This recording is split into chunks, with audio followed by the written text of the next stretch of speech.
front page news in every single big paper around Europe. Everyone thought of like a terrorist attack, and people were scared that throughout the city in Dortmund there was more attacks to be happening. Unbeknownst to investigators, just after the bomb went off and the players of the team were shell-shocked, the person who had masterminded the attack was actually sitting in the hotel eating steak and sweet potatoes.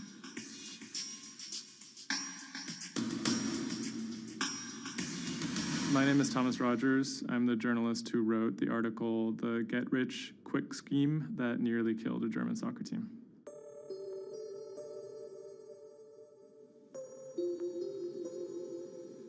Dortmund is a mid-sized city in the western part of Germany in a state called North Rhine-Westphalia. And it's a former industrial city that's kind of fallen on hard times in the last few decades. It was severely bombed in the war, so the center of the city is quite stark. Some of the few high points include its soccer team. My name is Ike Henning. I'm a reporter with Bloomberg News, and I'm a great fan of Borussia Dortmund.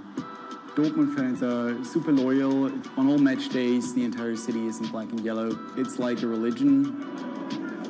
I think more than most German cities, soccer does play a very large role in the identity of Dortmund.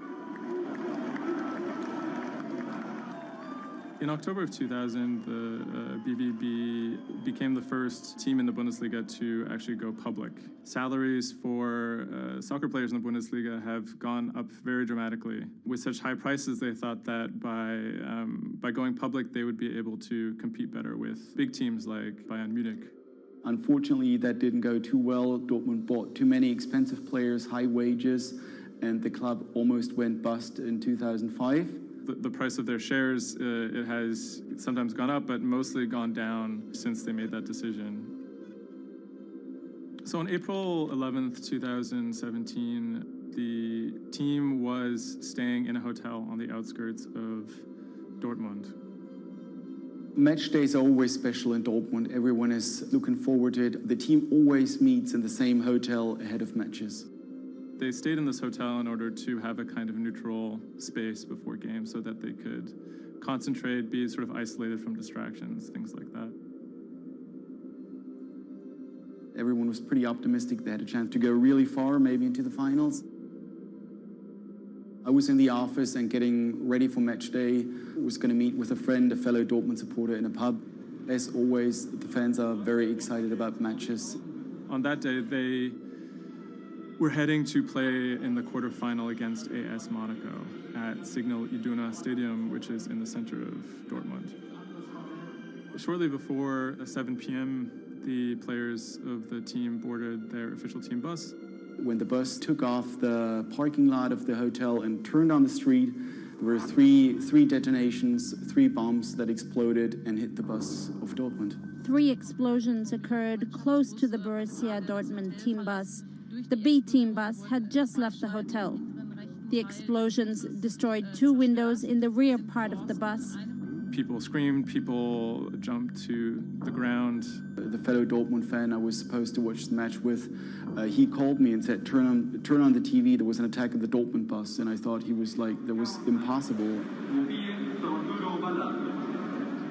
Some of the players screamed at the driver to keep driving as fast as possible because they were worried that people might storm the bus. German investigators say the explosive devices used in the attack on the Borussia Dortmund bus contained metal pins, and that one had pierced a seat headrest. Unbeknownst to the team members, the actual mastermind behind the attack was, as they were disembarking the bus, was actually eating steak and sweet potatoes at the hotel they had just left.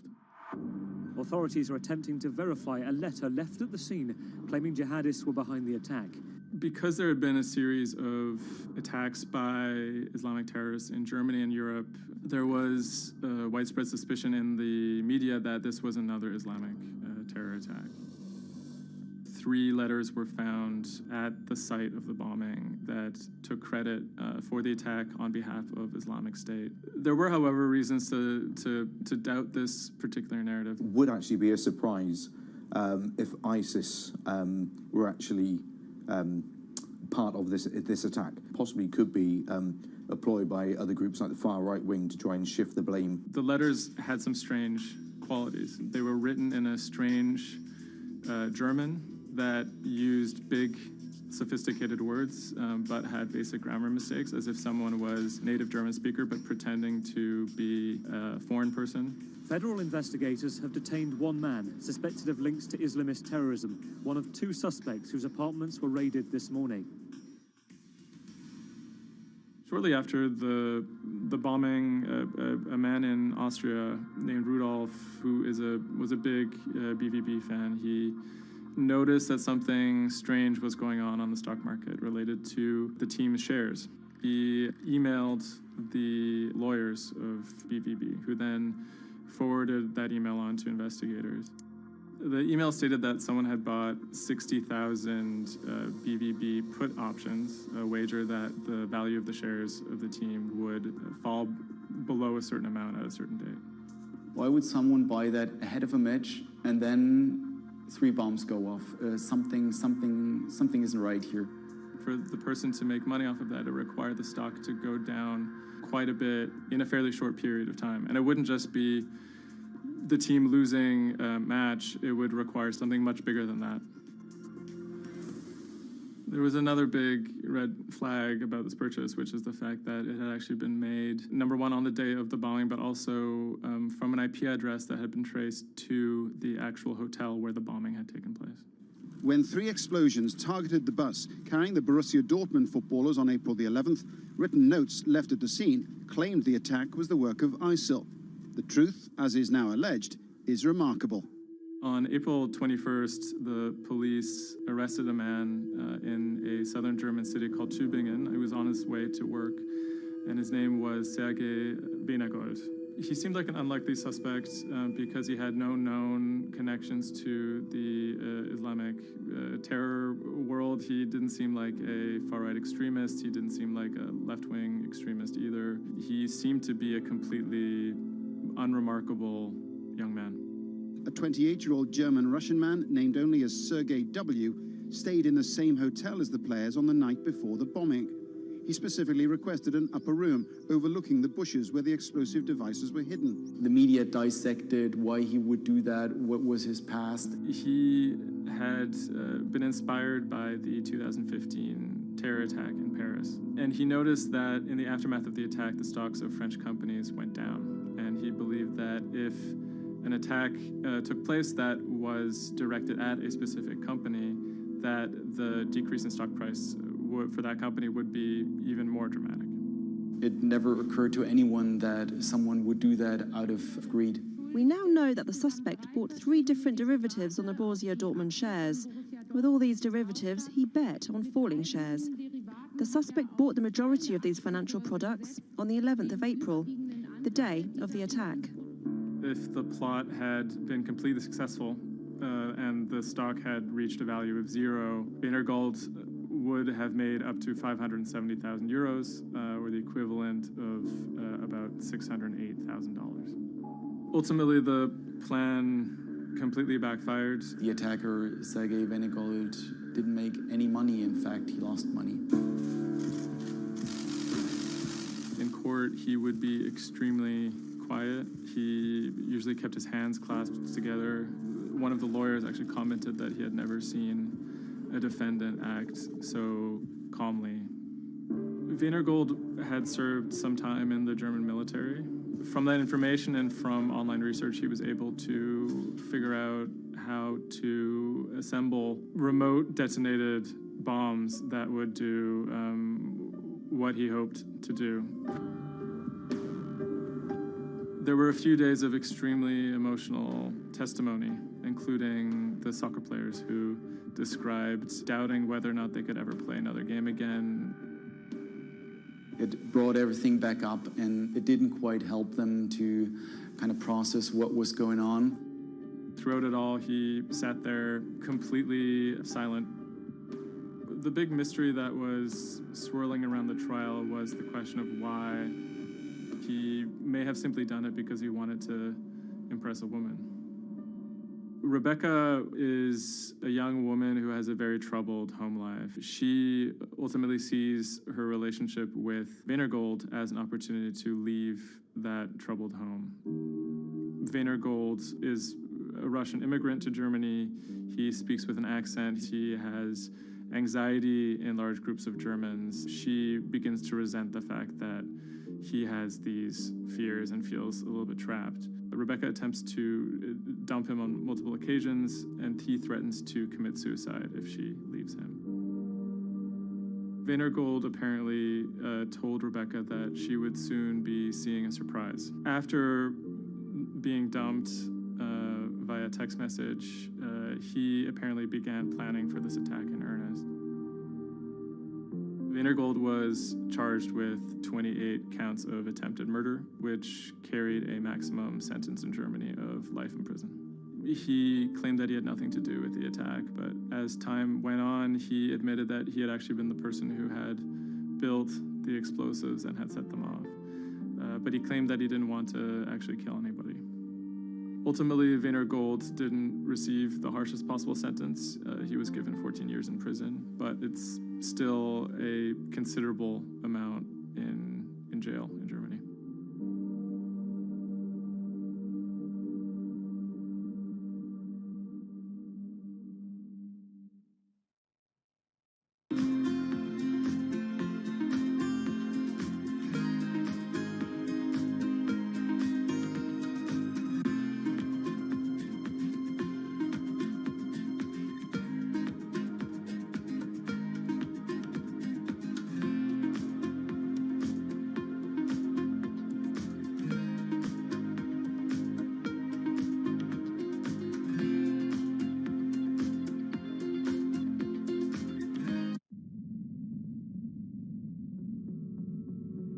The threat of an asteroid hitting Earth is very real. If it's big enough, it's also very final. These are very, very infrequent events. The probability is not zero, though. A blinding flash of light streaking across the sky. About 100 tons of space rock falls on Earth every day. Most of it is so small it burns up in our atmosphere or lands unnoticed away from major populations. No human in the past 1,000 years is known to have been killed by a meteorite, and according to NASA, no large object is likely to strike the Earth any time in the next several hundred years. However, one thing is certain: we haven't found them all. There are thousands out there, and we don't know where they are.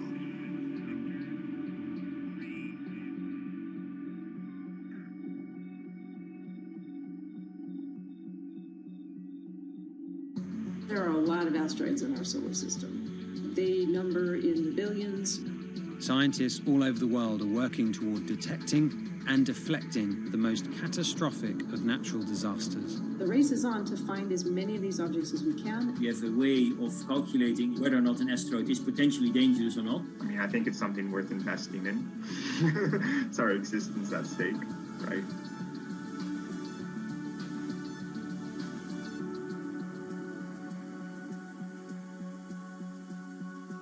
Amy, let's get this one out of the way. It's probably the question you get asked the most, but how scared should we be? Asteroids and comets are a natural hazard that's out there like a lot of other natural hazards. These are very, very infrequent events, these collision events, where an object actually impacts the Earth. The most important thing that we need to know about asteroids is when the next impact is going to happen and how bad it will be. What we know is that an object that's about, say, a kilometer across is capable of causing very, very wide devastation across the planet, really, truly global devastation. The object that wiped out the dinosaurs was somewhere in the neighborhood of 5 to 10 kilometers across, so even bigger than that. At a kilometer, it's still going to be very bad and it will have global effects. For objects that are capable of causing what I would call sort of regional damage, kind of a large major metropolitan area, a city and its surrounding environment, sort of around 100-ish meters. It depends on the details of the composition and so forth. By the 1980s, NASA was cataloguing near-Earth objects. In 1994, stargazers watched as comet Shoemaker-Levy 9 hit Jupiter. The resulting zone of chaos was estimated to be as large as the Earth, and the event became a turning point in the search for asteroids and comets in our solar system. In 1998, Congress tasked NASA with finding 90% of asteroids and comets 1 kilometer wide or larger. Soon after, Hollywood blockbusters Armageddon and Deep Impact brought attention and fear to the masses. The great news is that the vast majority, more than 90% of all the really large 1 kilometer near-Earth objects have been found. The challenge now is working down to these smaller sizes that are still quite capable of causing a lot of damage, but they're just harder to spot because they're fainter, they're smaller. Can you give us a sense of how many are out there in our solar system? We know that there are a lot of asteroids in our solar system. They number in the billions. Most of them, however, are between Mars and Jupiter in what we call the main asteroid belt. This is a region of space where most of the asteroids in the inner part of our solar system live, and they stay there for many billions of years. There is another population, though, that kind of leaks inward and gets into the region somewhat close to the Earth, and we call these near-Earth objects. We think that there are millions and millions of near-Earth objects that are out there in the total population. As of today, we know of sort of around 20, 25,000, something like that. When we first spot an object, we really know very little about it. We just see something moving across the sky. So all you get is just sort of a handful of snapshots, just enough to be able to tell that this isn't an asteroid that we've already seen before. And then once we can calculate the distance to it, we can now start to make predictions about its true size. Is it large or is it small? So we have a lot of information that we have to get pretty quickly to really understand what's going on. Finding asteroids is just one piece of the puzzle. Planetary scientists are extremely skilled in determining the orbits and speeds of asteroids based on relatively small amounts of data. NASA runs simulations of the trajectories asteroids could take, which is useful but time-consuming. A team of scientists in the Netherlands have found a way that could buy us more time. Our method is very quick.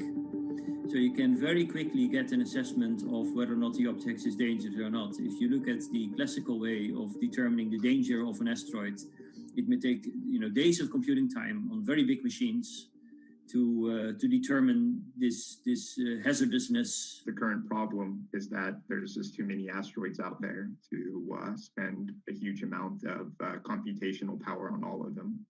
So the neural network allows us to focus on what really could go and pose a hazard to Earth. A neural network is a computing system that mimics the way the human brain operates to find underlying relationships in a set of data. By training the network in this way, you train it in recognizing those objects that are most likely to hit the planet. And once it's trained, you can apply this network to all the unknown asteroids. And then you can make a selection and saying, hey, these are the ones which appear to be having orbits similar to the ones which we know are hitting the planet. That doesn't mean that they do, but it only means that they look very similar to the ones we know they do. What else did you find? Should we be particularly concerned about anything? One thing that we did find is that our neural network was able to go and identify a handful of asteroids which weren't considered potentially hazardous, that when we went and integrated them forward in time, they came quite close to Earth. We find a handful which were not detected before or not considered being dangerous before, and we think they are potentially dangerous. It's very hard to simulate kind of going forward in time an asteroid that's going to hit Earth because, well, the Earth is really small. And space is really big, and then you have to have very exact parameters to shoot an asteroid that goes and hits exactly Earth. And then Simon had the ingenious idea of not even trying to do that and just launching the asteroids from Earth's surface and integrating backwards in time. It's very hard to make it hit. So you need a lot of calculations which all end up in nothing. And the idea was then like, well, let's not do that. This is basically what NASA is doing. NASA is taking an asteroid, making multiple copies of them, shooting them all forwards in time, calculating their orbits, and then see what fraction sort of gets close to Earth. Not even hitting Earth, but getting close to Earth. And that they call it a potential impactor. So you calculate the solar system forwards in time for, let's say, 1,000 years. And then you launch asteroids from the surface as if they, if you go forwards in time, would fall on the surface. You calculate them backwards to today, and then you get your orbital parameters of today's asteroids, which you know will land on the planet. And those you can use as known impactors and compare with all the other asteroids in the solar system. Can simulations and AI, can those things fill in the gaps where perhaps telescopes and other imaging tools can't? Absolutely. Since the observations get more complex, the physics gets more complex. And if the physics get more complex, the mathematics becomes more complex. And at some point, you can't solve your problems analytically anymore.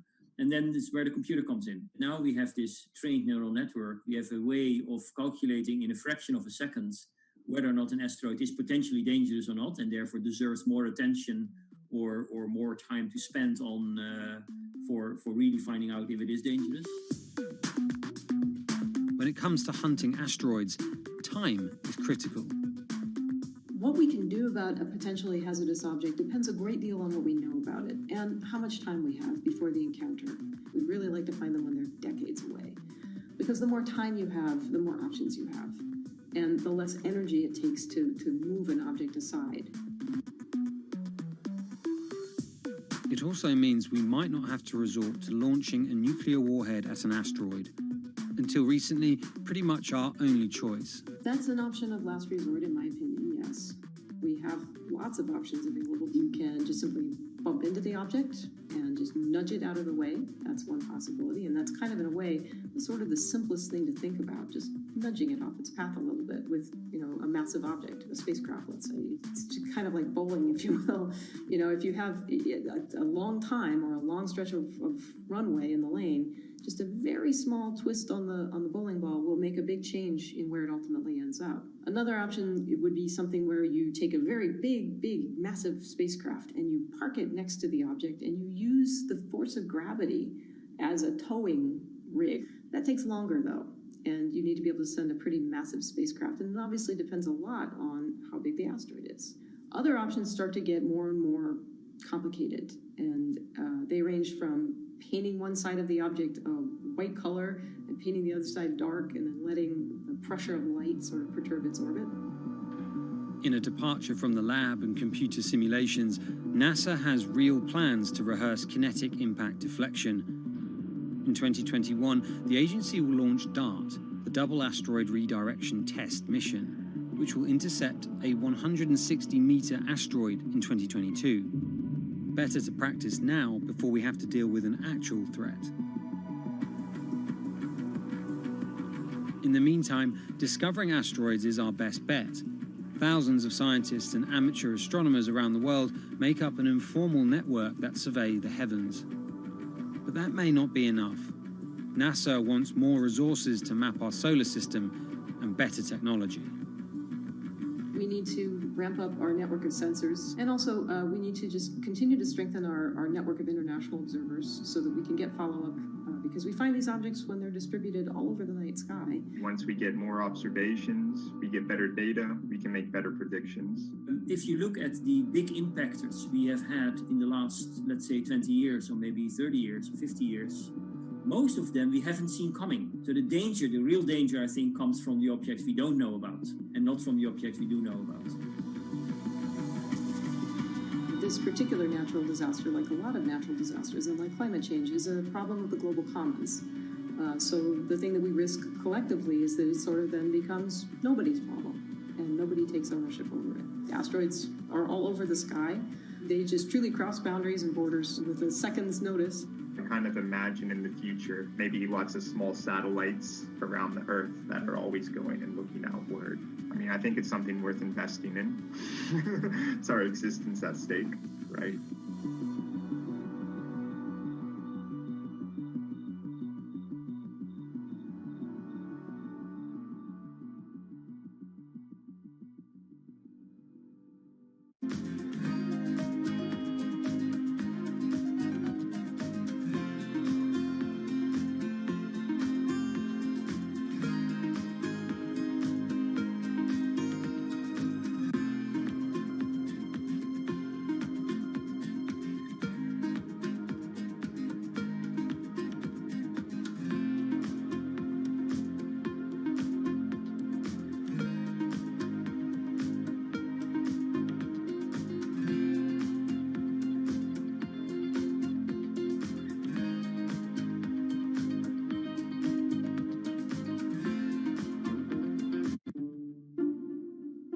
The pandemic has affected everyone in different ways. Some pass the time by baking. Homemade sourdough bread. Do I need to say more? Some chose to binge watch Netflix. It's your game. Or maybe you started a garden oasis in your backyard. Next, I'm going to put my lettuces in. But for millions of others, I'm going to be posting stocks that will boom. They wanted to uproot the financial industry. Let's just lock it on up and take $15,000. Here's a stock that can change your life. I see a stock going up and I buy it, and I just watch it until it stops going up, and then I sell it. I have gained over $3 million. I want some free money. I don't think you can overstate the online communities or social media's influence on financial markets. A large group of inexperienced investors who discuss their plans on social media platform Reddit have shaken up the stock market in a big way. The stock that everybody's talking about right now is GameStop. Video game retailer GameStop is set to continue their head-spinning ascent today. The revolutionaries on Reddit are spanking Wall Street's ass. The more these stocks go up, the more the big guys are getting creamed and losing billions of dollars. This isn't a wealthy person's game anymore. Anyone can play it. I took up a little bit of a new hobby, and I am interested in day trading. As an investor nowadays, you don't have to look a specific way. You don't have to wear specific clothes. You don't have to be doing it from a trading floor on Wall Street in like a high-rise building in downtown Manhattan. The narrative of what's driving the markets is no longer being held in secret offices in New York and Boston of privileged people talking to other privileged people. It's right out in the open. It's on Twitter, it's on Reddit. From brokerage apps to Discord channels and subreddits to TikTok finfluencers, one of the last holdouts in the world of disruption, finance is next in line.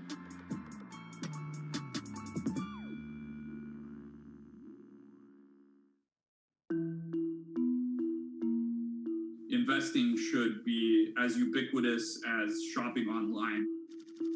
That's Vlad Tenev, the CEO of Robinhood, the online brokerage app, talking about how he wants his app to disrupt the world of stock trading like Amazon disrupted the world of home shopping.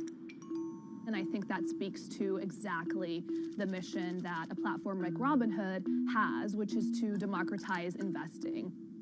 Robinhood was started in 2013 by Vlad Tenev and Baiju Bhatt in, where else, Silicon Valley, as an alternative to the big brokerages, but with one big difference. As they were building the social network around finances for people, they realized that there was a gap in the market and that free trading could become something that they could bring to the markets, they could disrupt the industry.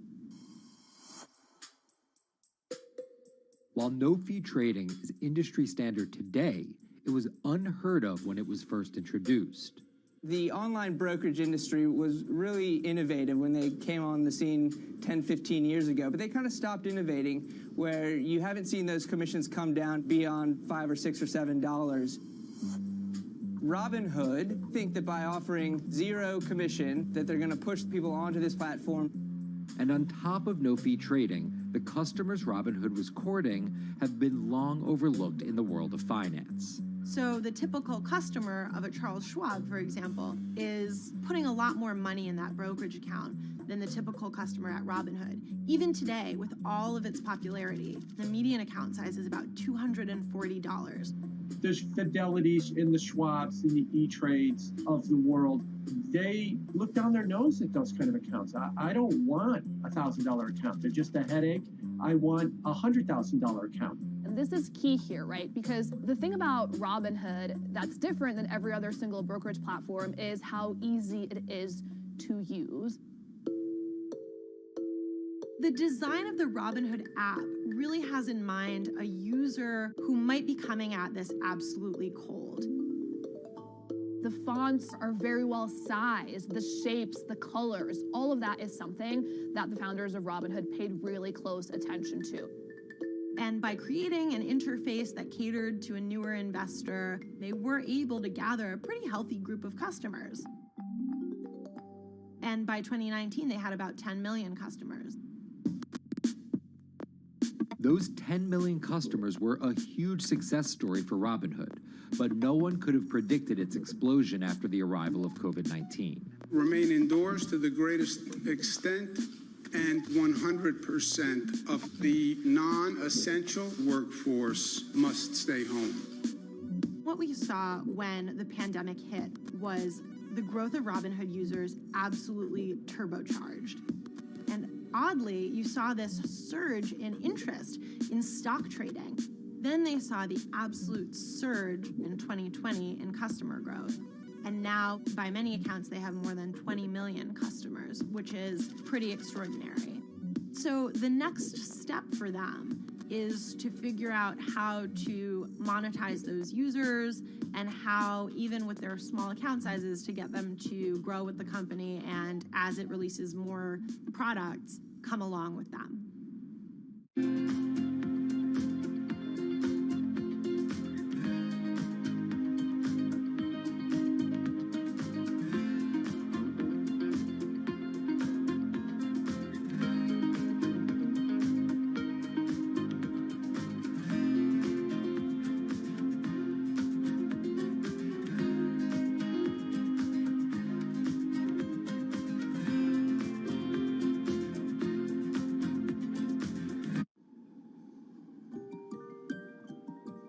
Robinhood would become one of the COVID economy's breakout successes.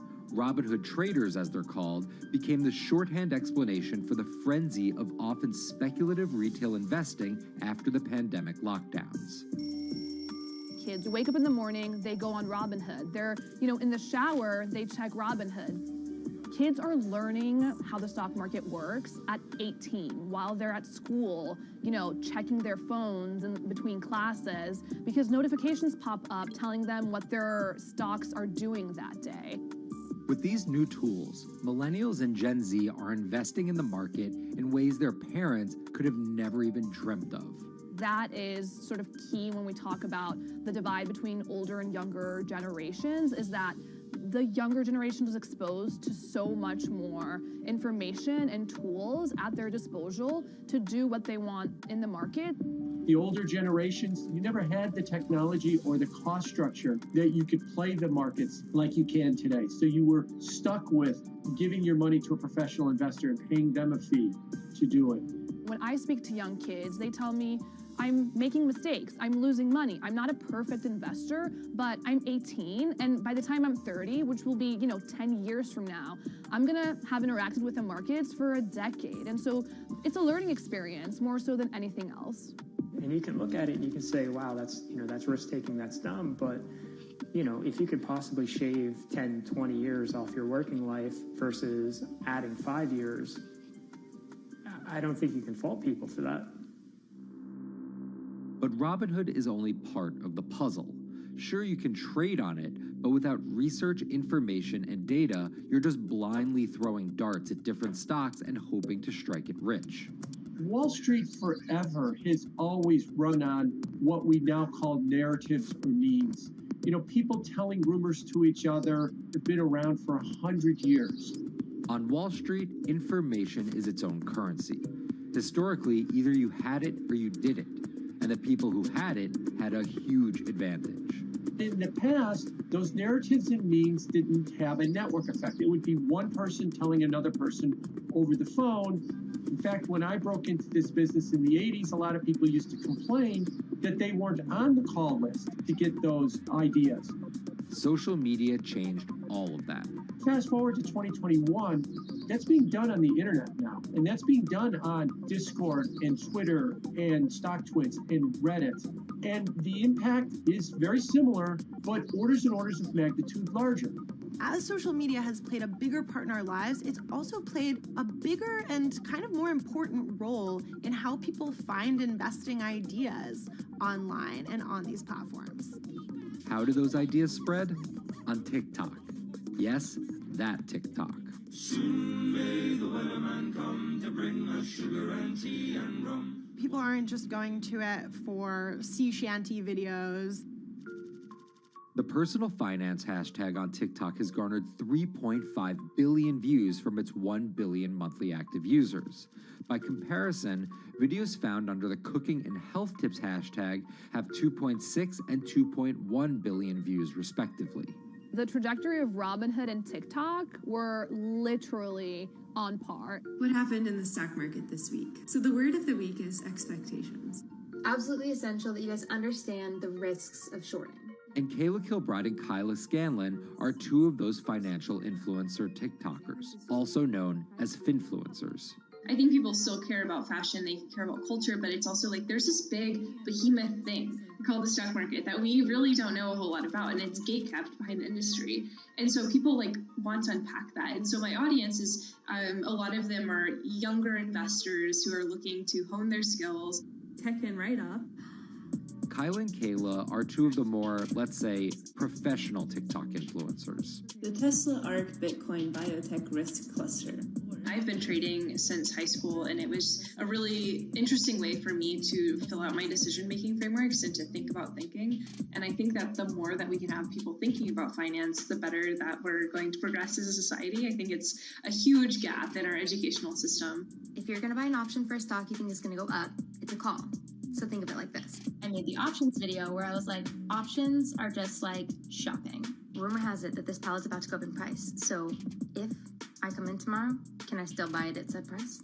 And a ton of women just like attacked that video and were like, you explain things so much better than my boyfriend or my professor, or like I could sit and listen to you all day. And I was like, this is what I was looking for.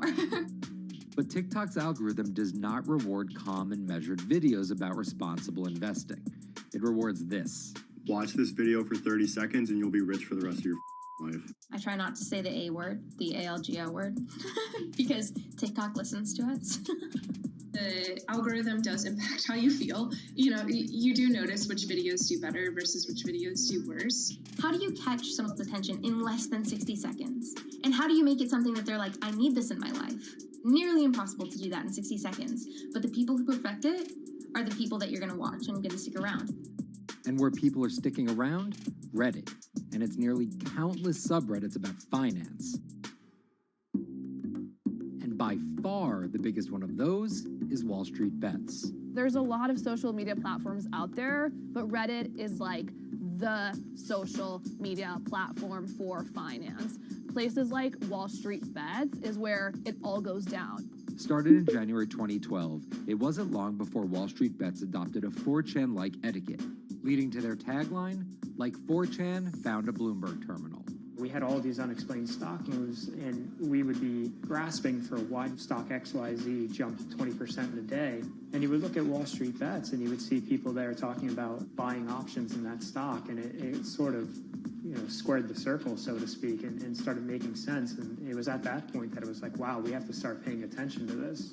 Some people on the platform really spend tons of time, and others are just looking for entertainment and to have a little bit of fun, effectively gambling or looking for an outlet, trying to make a little bit of money.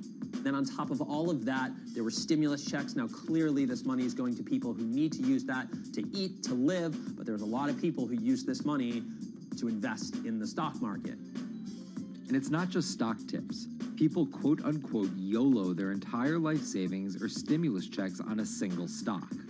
They post what is called gain and loss porn, screen-grabbing staggering hits and misses on stocks for the entire community to see. I'm about to lose everything. And while some of the people on Wall Street Bets are novice investors, the community contains multitudes. In one respect, what it did show us among these network groups is they are very sophisticated. They're not a bunch of ignorant people talking to other ignorant people. And this is where the pieces of the puzzle all come together to wreak havoc on Wall Street for a solid week in early 2021. It's pretty clear that the combination of more people having retail brokerage accounts and trading apps and more people being stuck at home looking for some kind of entertainment and some kind of community online came together in this very singular way. What came together is GameStop. Let's go back to the beginnings of what happened with GameStop a couple of years ago. On the boards like Reddit and StockTwits, a lot of people were talking about GameStop as being attractive value. Some of them are even, Wall Street alums who left the industry and now still have access to tools that they can use to improve their financial well-being and make very good decisions. And I think Roaring Kitty is a perfect example of that. GameStop is one of the most compelling asymmetric opportunities in the market today. Really, I don't understand how you could disagree with that. At the same time that this crowd was talking it up, the hedge fund institutional crowd didn't like this stock at all, and it had the largest short interest of any stock in the New York Stock Exchange going into late 2020. Short selling is a bet that a stock price will fall, and it's a fairly simple concept.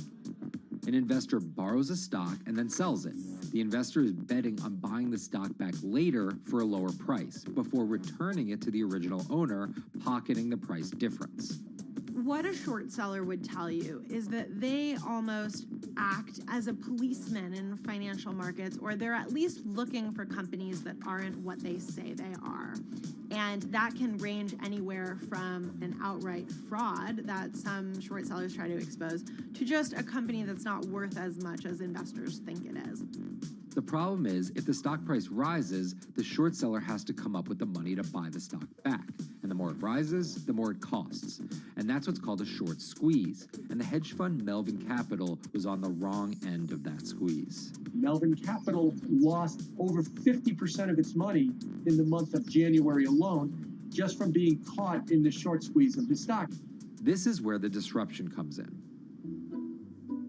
One of the most wild stories you're ever going to see. GameStop shares absolutely going nuts. In less than a year, the company's stock has jumped from less than $3 a share to almost $350. Cheers, everybody! Roaring Kitty has turned $50,000 or so investment into some $14 million. Whoa! Investors all over social media use the free trading app Robinhood to wreak havoc on Wall Street. They're actually piling on into some of these stocks to really hurt the professional short sellers. And they all used Reddit, Twitter, TikTok, and Discord to tell one another to keep buying and, quote, hold the line and not sell GameStop. People are getting cheerleaded for jumping in, buying at the highs. They're saying, keep going. And it was working too, until Thursday morning, the trading app Robinhood sent out this tweet. In light of current market volatility, we are restricting transactions, including GameStop. People were really angry. Robinhood was supposed to allow the regular people to play the same game these big boys are playing. But instead, we were all taken for schmucks, and they screwed us. Shares of GameStop are jumping again now that retail investors are being allowed to buy shares of the stock. But what we learned is that when people organize online, they have the ability to disrupt the market. And it was a big sign. The ivory walls of the institution aren't as powerful as maybe the institutions thought them to be. I don't know if pumping up GameStop was the best use of billions of dollars, but I think that as a signal to society, it was pretty interesting and powerful. The GameStop saga was so impactful that both Vlad Tenev and Roaring Kitty were called in to testify before Congress to clarify each of their roles in the saga. One thing that's emerged from the congressional hearings is that they're interested in how retail brokerages make money and whether they're keeping the best interest of their customers in mind, but it's pretty fuzzy as far as what they would actually do as a result.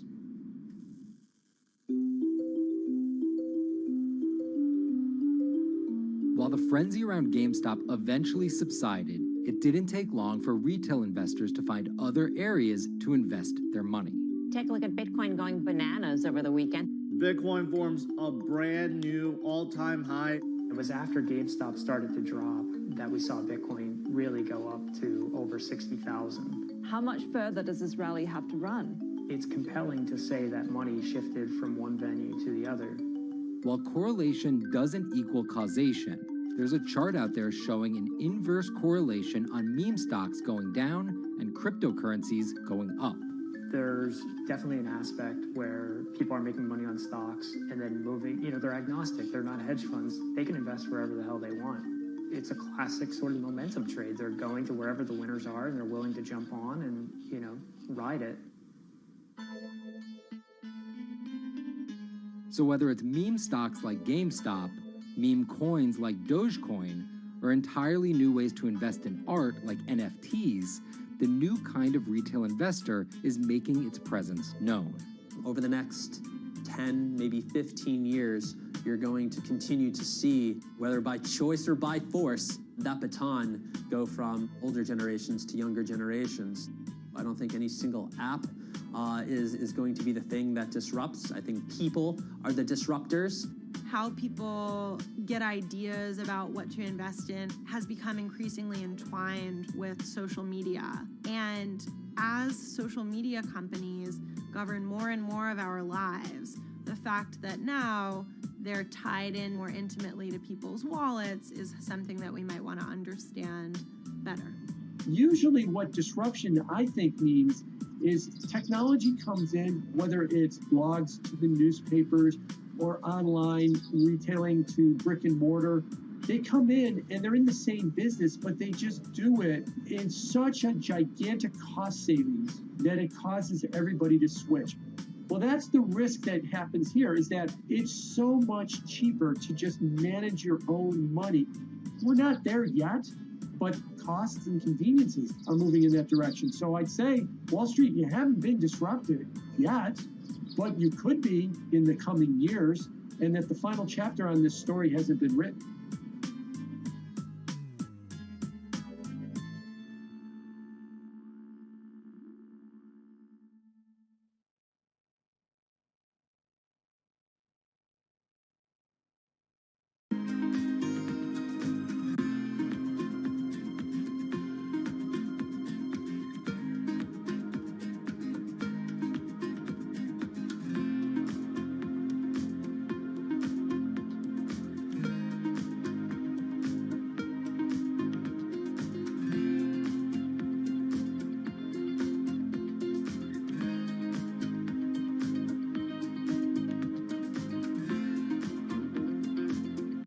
Meet Bloomberg's own David Nicholson. Now, his happy place is out in the field, on the open road.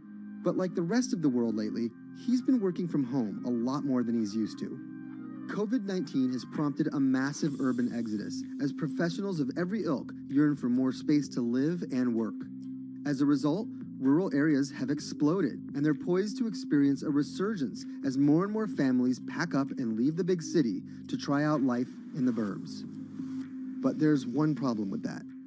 Not all internet speeds are created equal. Anyone who might need to upload or download large files for a living may not want to pack up and move to that cabin in the woods just yet.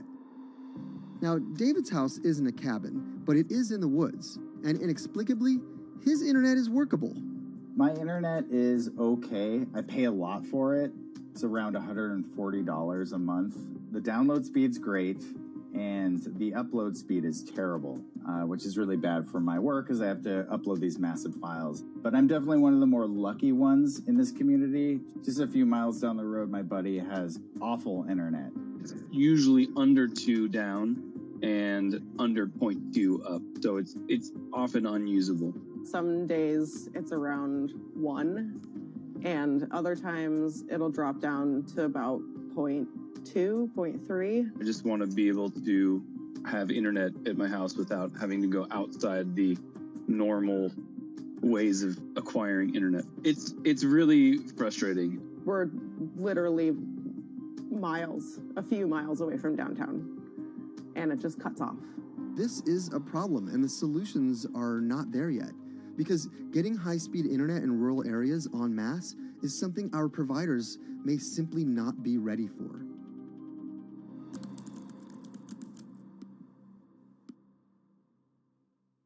If your internet service doesn't have fast download and upload speeds, then you don't have high-speed harmony. You have.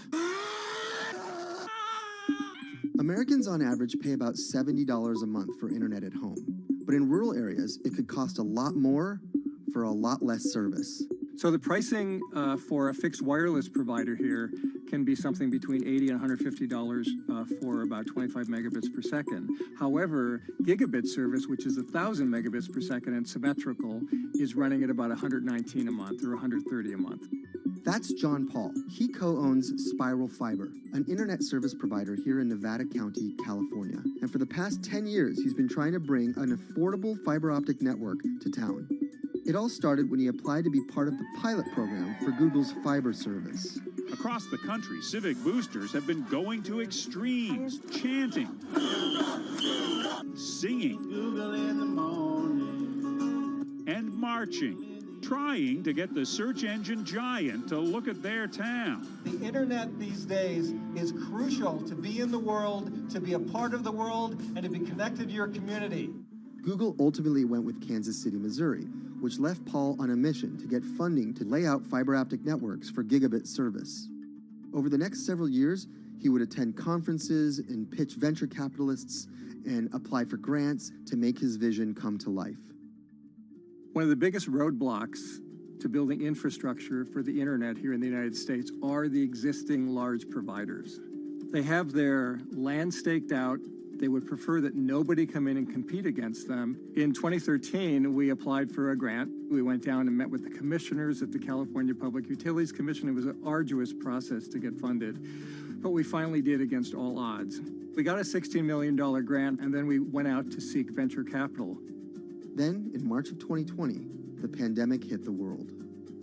Everybody got locked down, and everybody came home, and everybody started using the internet. And I remember seeing on one of the local fixed wireless providers' websites, they've said, hey, we know you're all staying home, but please don't use too much video, and please don't use too much bandwidth. And I thought, that doesn't work. The U.S. connectivity gap is far greater compared to countries that are considered its peers economically. Some developing nations actually have better internet than rural America, like in Kenya, which has a state-of-the-art fiber optic network fed in from their coastline. The American connectivity gap does largely affect rural areas that are either outside of service coverage or simply prohibitively expensive. This is Rebecca. She and her family moved to Nevada County just a couple miles down the road from David. They took for granted that high-speed internet would just exist in the area, and it's not something they even bothered to check on before buying their house. Turns out, all they got was dial-up. We wanted to move where we had a little more space, room for the kids to run around, just be out in the mountains a little bit more. Having come from a bigger city area where Wi-Fi is pretty readily available, we hadn't really considered that in our purchasing of the house, whether that would be an option or not. When school started, and now that we are remote learning with our children and we're doing everything from home, we didn't have the option to do that at our house. So every day when school would start, we'd have to pack the kids up and we'd go to my in-laws' home. They have a little cabin up in this area that does have Wi-Fi already. Rebecca's situation is the norm in rural America. According to data from the Federal Communications Commission, just 4% of urban Americans lack access to broadband internet. That's compared to almost 40% of people who live in rural areas. While that was the case, there were also racial and socioeconomic divides in terms of who had that access. In addition to that geographic difference, low-income African-American students, Latino students, and first-generation college students were more likely than others to have only one device at home that's shared among multiple siblings and or lack access to that actual connection. For most American towns, there's also a lack of competition, forcing internet prices up. And large providers like AT&T and Comcast aren't incentivized to expand service to these rural communities. This is how Xfinity makes life simple, easy, awesome. So in our area, we have a small imprint of Comcast, but they're not going to go out to the more rural areas. It's just not cost effective for them to do it as a large company. In order to lay fiber cable, you're actually physically digging trenches into the ground. And for internet service providers, they're primarily focused on maximizing their profits. And so the fewer customers you have, in any square mile and the more fiber you have to lay, that's just kind of harder to pencil out from a purely economic standpoint. AT&T released a statement on the matter, expressing the need and desire for government assistance to fund fiber optic expansion to areas deemed unprofitable. Comcast released a similar statement encouraging more public-private collaboration on this effort. Federal agencies do offer grants to help communities build broadband networks, but many have argued that there's not enough flexibility on how to use these funds. The COVID-19 relief package passed by Congress in March and signed by President Donald Trump awarded $43.3 million to 51 projects on the East Coast alone. But it also stipulated that these projects needed to be up and running by December 30th. For contractors who plan projects months and years in advance, it's a scramble to rearrange their schedules to meet that deadline. So what we've been asking the federal government to consider is at least have, as long as the projects are getting started, knowing the projects are being put into place to expand both remote learning, working from home, and opportunities like that that are truly driven from COVID. We're moving as fast as we can regardless, but hopefully they'll give us some more time. Talking to John Paul, it's clear that he believes broadband is something that can transform a community and should be considered a public good. One of the first communities to come on in the United States with full-on gigabit service was Chattanooga, Tennessee. Now, they're a bigger city, but they're a city that was economically in a downturn. In the last 15 years, the city of Chattanooga has turned around in an amazing way. It's a nexus for young people to move to. It's a place where technology happens. It's not just about logging on to Zoom, to connect with your colleagues who might be in New York City. It's also your ability as a small business, operating in the town of Nevada City or wherever it may be to, quickly upload your payroll documents or something onto the cloud, or to quickly, swipe a customer's credit card. There's just some really basic business functions and mechanics that I think people in big cities really take for granted, and that are just going to be a much bigger challenge for small business owners in rural areas.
Historically, the marginalized people, you call them as untouchables or Dalits, they have been kept away from the center of the knowledge. Once you are born into a caste, it is very difficult for you to grow beyond that. You are stuck in that identity.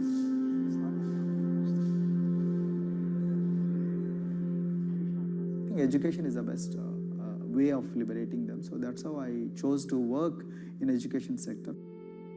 The kind of education that we are giving to the marginalized people is going to change not just the fate of these communities in Telangana, but it is going to be the source of inspiration, source of hope for all the marginalized in this country.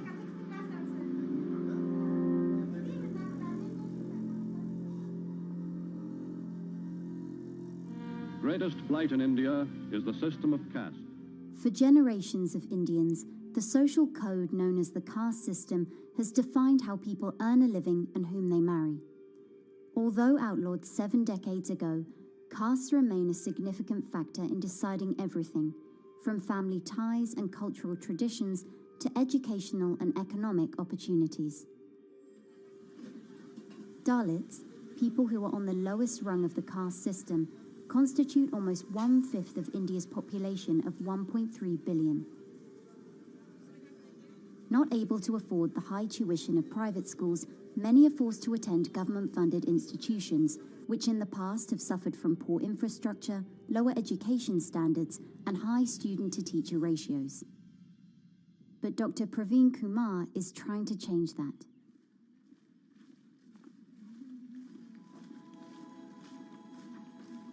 I am currently working as head of Telangana Social Welfare Residential Schools.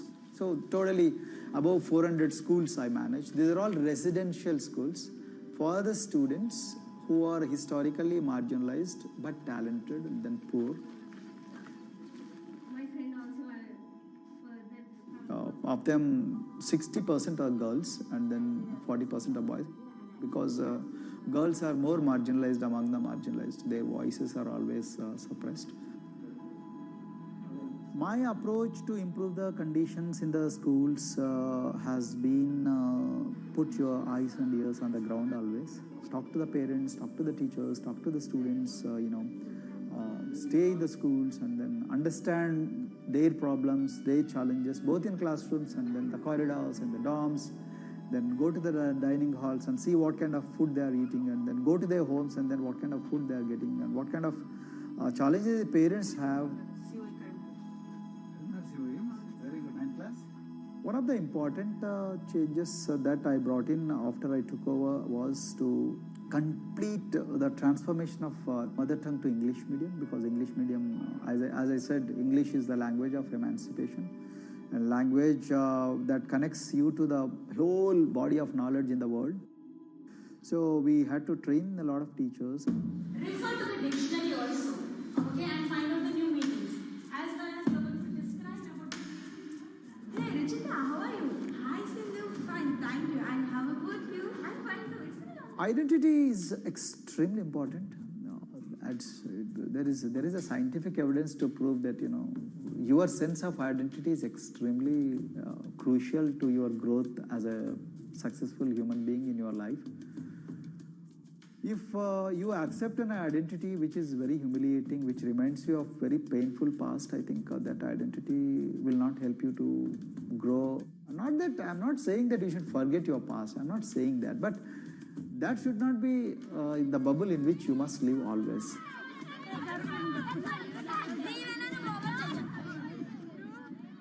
Sweros is an alternative identity. S stands for state, W stands for welfare, Aero, SW, and then Aero is Swero. So the idea is your dreams have to be skybound. So that is what we are trying to achieve by changing the identities. Like, you say, I'm a Swero and I aim to be a doctor. I am a Swero, I aim to be a top-notch engineer. I am a Swero, I aim to be a top bureaucrat of this country. I'm a Swero, I want to be a very good actor or a musician in this world. So these are the positive images that are associated with the identity.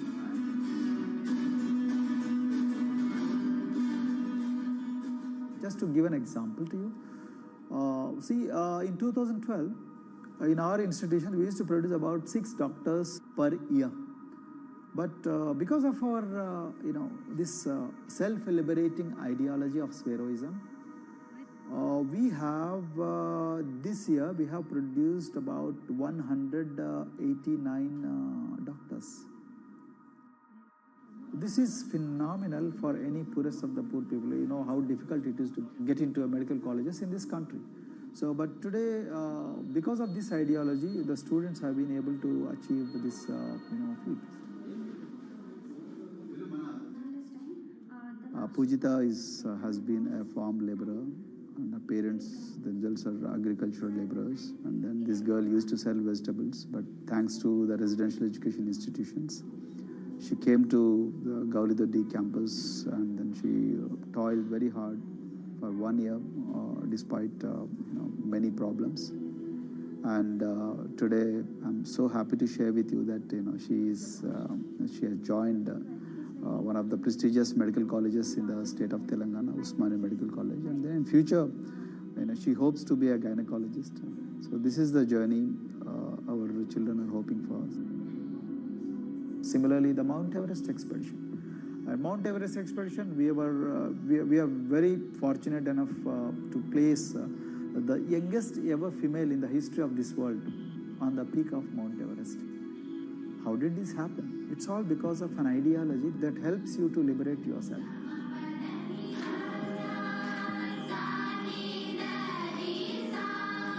We got a lot of extracurricular activities, and most of them got institutionalized now. So, for example, music. Similarly, the games. We have so many coaching academy. We have boxing academy, we have wrestling academy, we have handball academy. So we have, kabaddi, the traditional Indian sport. We have golf. We have introduced the golf also. Like golf is generally played by so-called rich people, but today even poorest of the poor people also are being trained in golf in our schools. Wow. So our intention has been to give all 360 degrees, type of opportunities to the students, so that whoever is interested in whatever activity, they can go and then do it. Break the barriers, break the fence, at least mentally, because poor people have been programmed to be victims, programmed to be subjugated, programmed to be on the margins, always, programmed to feel inferior. We wanted to change all that. There are certain games which are exclusive to rich people. There are certain languages which are exclusive to middle class and upper middle class in this country. To put it in one word, the sole aim of introducing all these co-curricular activities is to break the stereotypes which are recklessly imposed on these people. Their stereotypes Dr. Kumar knows all too well. Born a Dalit, his grandparents were labourers and access to the village well was restricted. Dr. Kumar credits his parents' belief in the power of education with helping him realise his aspirations. He went on to join the Indian Police Service, attended Harvard University, and then began pursuing educational reforms back home. I attribute whatever I am today, it's to my mother primarily. They educated me in the village, although there were no good schools. So then I stayed in social welfare hostels, the hostels which are managed by government for the poorest of the poor kids. I passed with reasonably good grades. Then I went to university, and then I faced worst form of discrimination in the universities. Like there were, in those days I'm talking about, so the bathrooms and the toilets were exclusively meant for scheduled castes and scheduled tribes. We used to fight discrimination on one hand, and then again, try to excel in academics, day in and day out. So that's how I came to education, because I deeply believe that education is the only important weapon that can really, place the poorest of the poor people from a very victimhood orbit to a prosperous orbit. I think in future, this is going to be a game changer for the marginalized in this country.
If you look at a thermal image of a city and then compare that to a map of vegetation, you'll find that where there's greenery, the temperature is lower.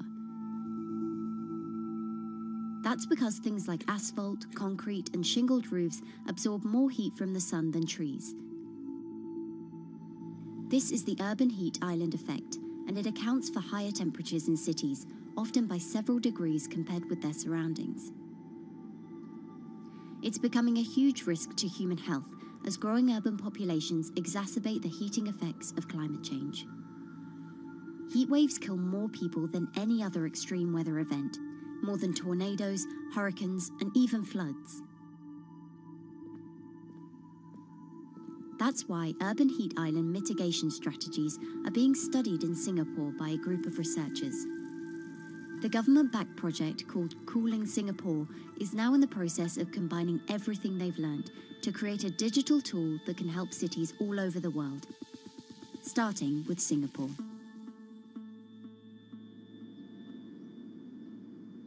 In Singapore, close to the equator, temperatures regularly rise above 32 degrees Celsius or 90 degrees Fahrenheit. And the city structures only make it worse. And that is also the case for Singapore, which is basically a concrete jungle, more urbanized, more developed city. And even in Singapore, what you have is a situation whereby there's a temperature difference of 7 degrees Celsius between the more urbanized and the more rural areas.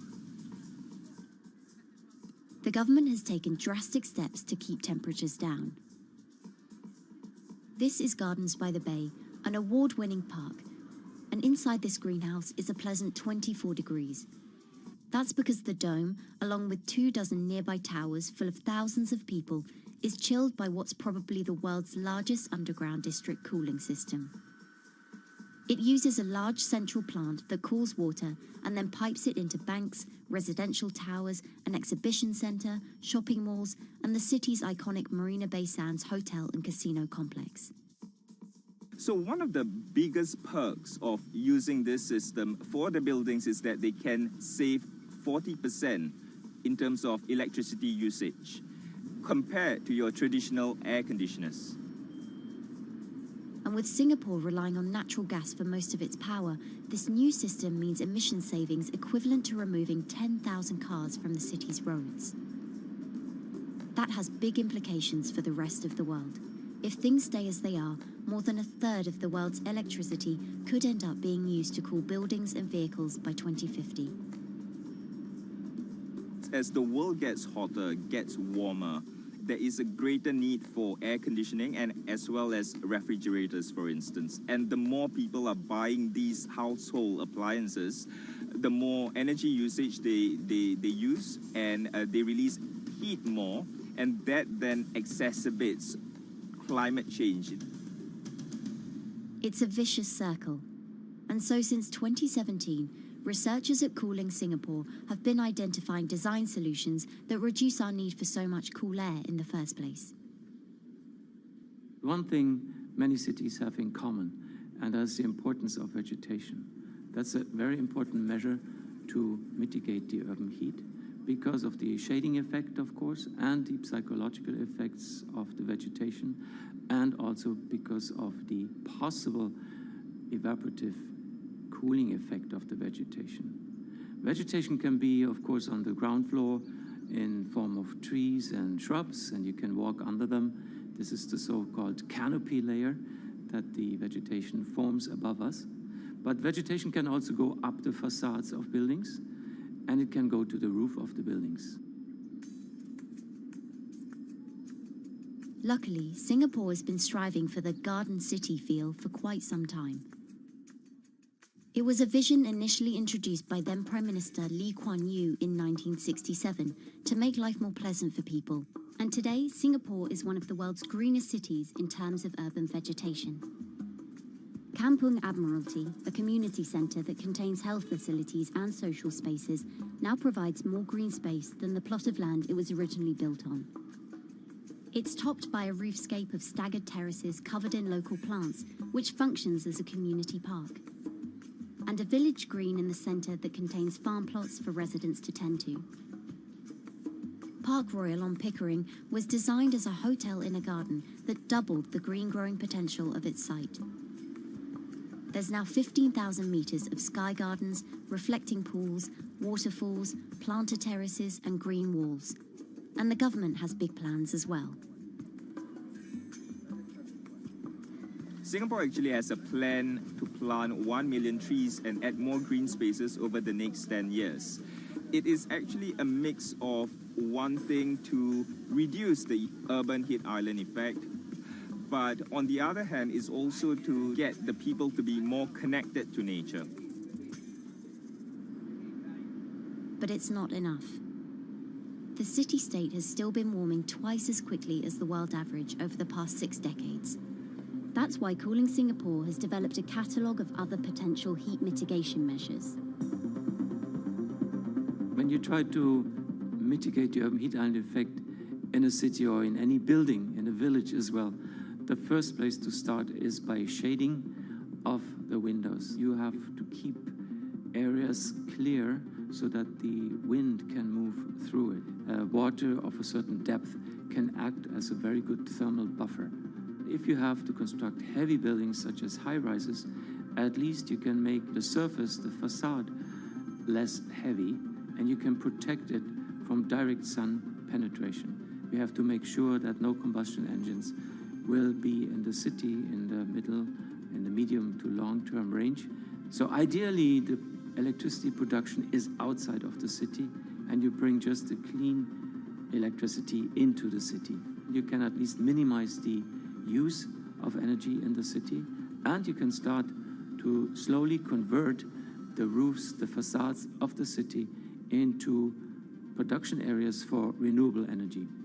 In Singapore, unfortunately, this is a limited option, but in the long run, it could produce up to 20-25% of the energy, of the electricity needed in Singapore, if all the roofs and the areas in the buildings, on the facades would be used to do that.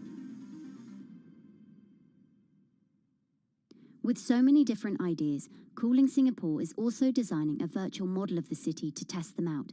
It's called a Digital Urban Climate Twin, or DUCT, that will calculate how each element of the city's design will impact the urban heat island effect. That means we model not only the geometry of the buildings digitally, but also we model the transportation, the insulation, the temperature, the radiation coming from the sun, the weather, the local climate, the even very, very microclimate of the city, the water, the movement of people in the city. We can invent scenarios, we can design scenarios, test them before we actually build them, and if they test very well, and we are sure that they will function, then we can start to build them and put them into reality.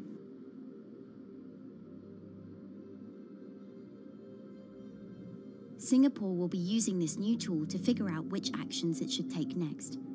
And the model can be applied to any city, whether it needs to keep heat out or keep heat in, which will ultimately save energy, slow climate change, and improve our quality of life. So this is something that Singapore will be able to export, maybe even together with its city development systems that it already has. Singapore is one of the very few cities in the world that really combine this scientific approach with a very well-established urban redesign and urban design approach. Through its agencies and the combination of its agencies, it has achieved a lot in the past. If it keeps following the scientific path and the combination with the other knowledge in the city already, we think that it will be a very comfortable and very livable city in the future, even more than today.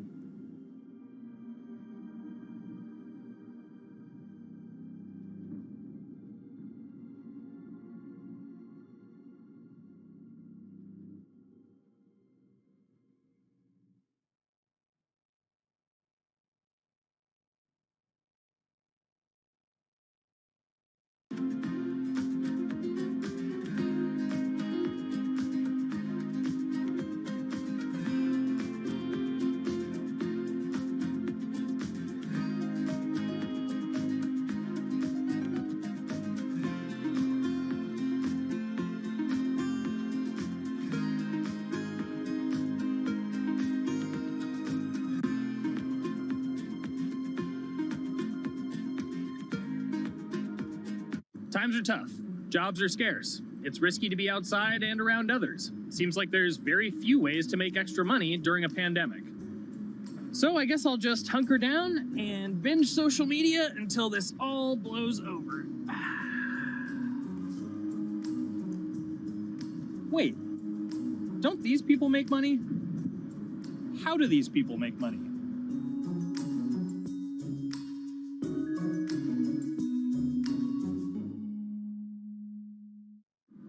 Streamers, YouTubers, Twitch stars.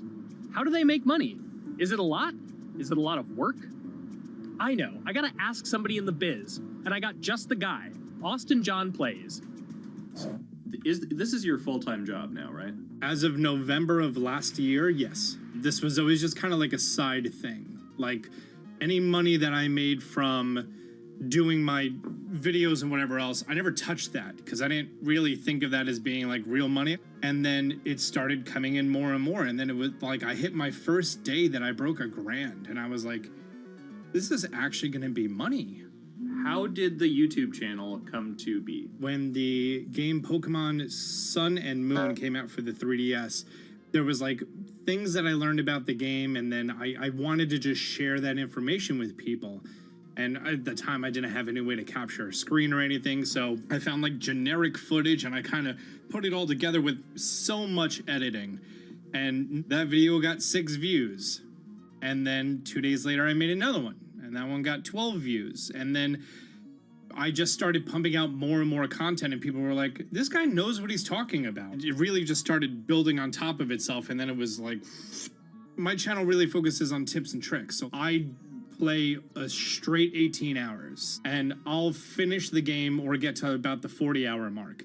And then I'll make my first video. While I'm going through, I have a giant notepad and just scribbles everywhere. And I make these notes of like the things that stumped me, so I know the things that may stump other people. What do you need to think about if you're building your YouTube channel? 1, you need to do something that you're passionate about.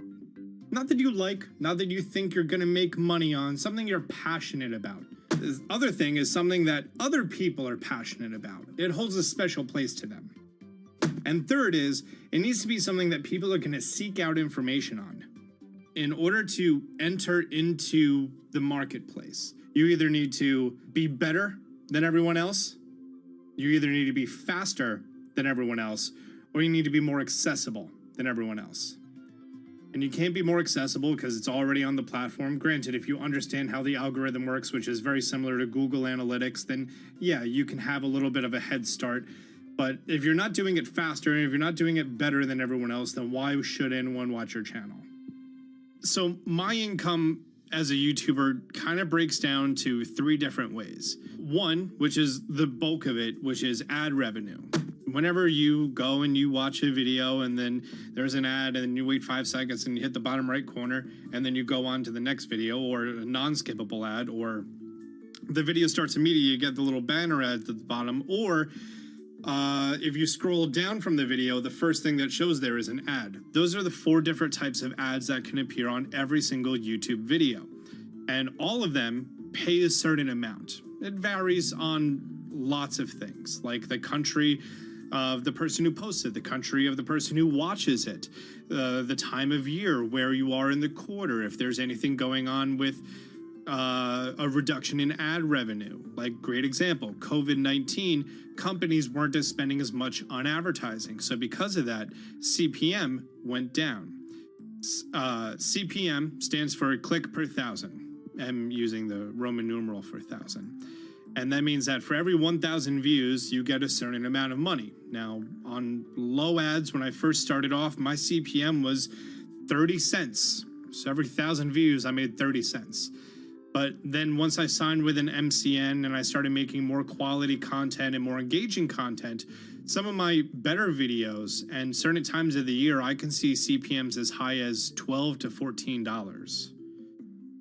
And there's a big fluctuation between, you know, if I post a video when there's no ads being spent, like January and February, that's the reason a lot of your favorite YouTubers and also TV shows don't post new videos in that time of year, because ad rates are down. Why are they going to make content then? Instead, you're recording and you're bulking up for when ad revenue is higher. The second way that a YouTuber makes income is support, crowdfunding, things like that. When I first started off, Patreon was really the only option, but then they started rolling out supporters and members for YouTube channels. So whenever I have a live stream, you can click a button and then you can become a member, and then you get special icons next to your name. I believe they're called badges. Or on any video, you can hit the join button, and that helps support the channel. And then the third aspect of that would be merch. And for me, my merch has been somewhat basic. In fact, I'm wearing one of my t-shirts from last year right now. You have to endure the times that your first video gets 6 views, that you posted on Reddit and they say shut up, and then an auto mod bans you. You have to go through that, because until you go through that and you discover why you're doing it, you're not doing it for other people, you're doing it for yourself. If you're not loving what you do, then it's not worth it. Huh. So make a channel about something that I'm passionate about. Oh, sweet. I guess I can make the channel about that.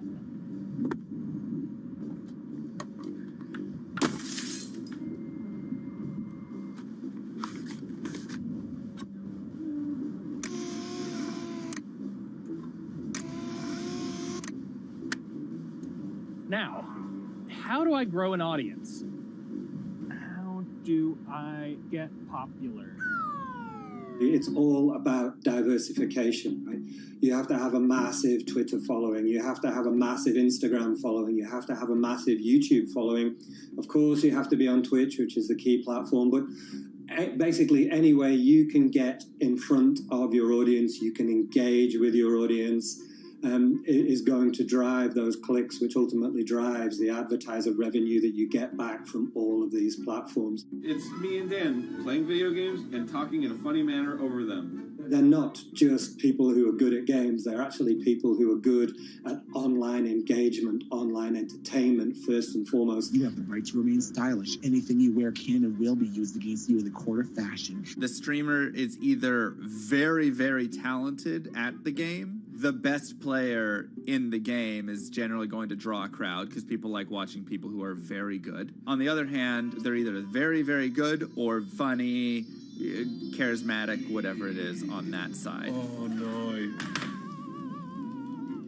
You know, it becomes more of a show where they talk about other things outside of the gaming world, and gaming becomes really just a backdrop and an excuse to engage with that audience. There were those weird, like, Ronald McDonald, like, straight to VHS movies. You remember those? I'm personable, I'm chatty. I would kind of, when boring things were happening in the game, I would ramble on about, movies I'd watched or books I'd read and, or conversations I'd had and stuff like that. And so I think being personable was a big part of that.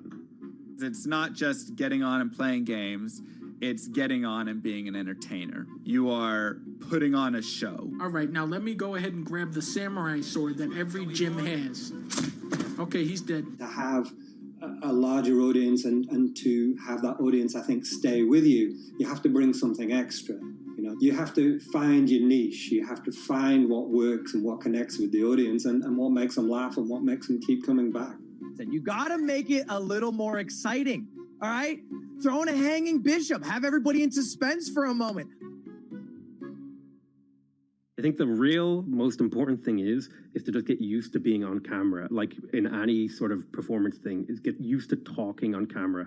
My first few videos were terrible, but because I sat down and did it for 6 to 8 hours a day, I just got used to talking and I got over that uncomfortable hump.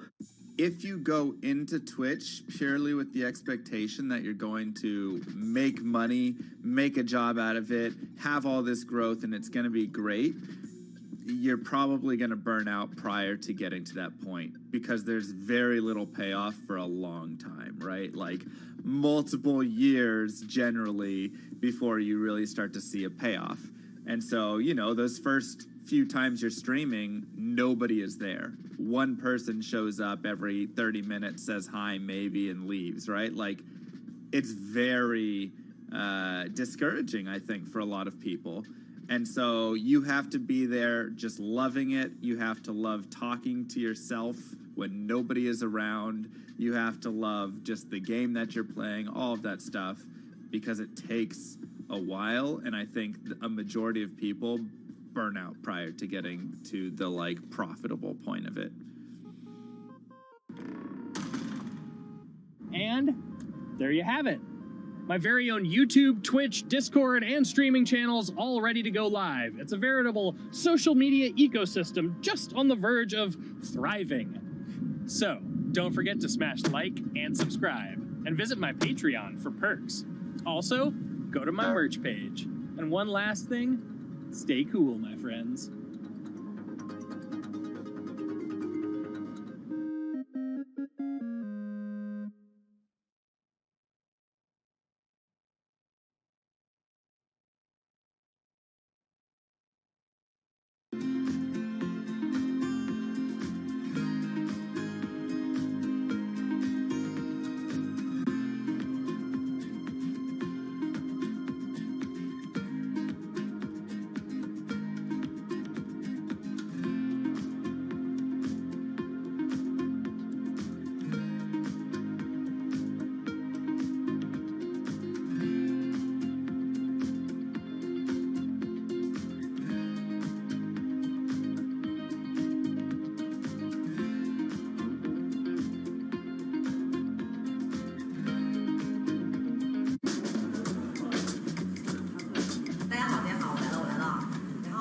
This is live stream shopping, one of the hottest trends in China. Every night, tens of millions of people watch live shows hosted by influencers like Via and buy the products they recommend. On e-commerce and social apps like Taobao and Douyin, the sister app of TikTok. 我觉得已经改变了大家的购物的方式。其实各种各样的产品，哪怕你不买，你也可以来看。当然，你看了，你就有可能会买。It's not about, only shopping. It's about the experience. It's about having fun. You got to see 3D. You got to see in some kind of action. It's almost like a theater act. The internet craze has taken over China. By the end of 2020, the country had almost 400 million live stream shopping users. China's live stream e-commerce market has also grown dramatically, with an estimated value of $161 billion in 2020. It's becoming popular outside China as well. So, is live streaming the future of shopping?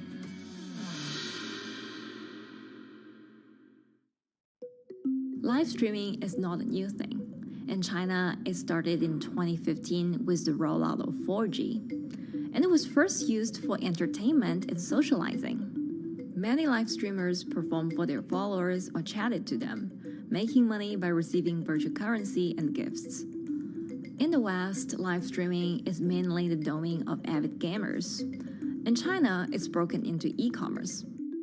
China actually has a very big e-commerce empire, so it uses these super apps, what we call that you have payment, you have search of information, you have recommendation system, and you have huge amount of goods available on the platform, and as well as a lot of consumers. So with this advantage, they merge these features of live streaming to make the influencers actually sell goods. Here is a perfect choice: nice neutrals, beautiful print, nothing overwhelming, and the warmth and comfort of flannel. This is item. Traditional TV shopping involves a one-way direction, whereby a host introduces a product, demonstrates certain things, and say, call this number or something. But live stream shopping is live. That in itself is a very, very big difference. It causes different psychology. And live stream shopping is a very entertaining way of actually engaging someone else. When you shop, actually, this live streaming video will continue. It will minimize into a corner, and you can buy the items and pay all on the same app. And after that, the live streaming screen will just enlarge by itself, and the promoter will come back to screen. So it's very convenient. Taobao, one of China's biggest e-commerce platforms owned by tech giant Alibaba, added a live streaming function in early 2016. In the following years, other e-commerce and social platforms like JD and Douyin also integrated this feature. 开头的时候还是有很多的挑战的，对画面的这个流畅，然后是否能够很真实的去还原商品，它其实在这个上面是有很高的这个门槛跟技术的这个卡口在的。不管是我们的这个用户的接受度，还是商家的这个上手的这个难度都很高，但是这几年下来，基本上难点在不断被突破的。Over $70 billion worth of goods was sold via live stream on Taobao in the year through March 2021. Latest surveys show that over 60% of live stream users in China were watching shopping shows, and over 65% of them shopped at least once via live stream. In 2020, live stream shopping got a huge boost during the pandemic, when millions of people were in lockdown and many retailers were pushed online.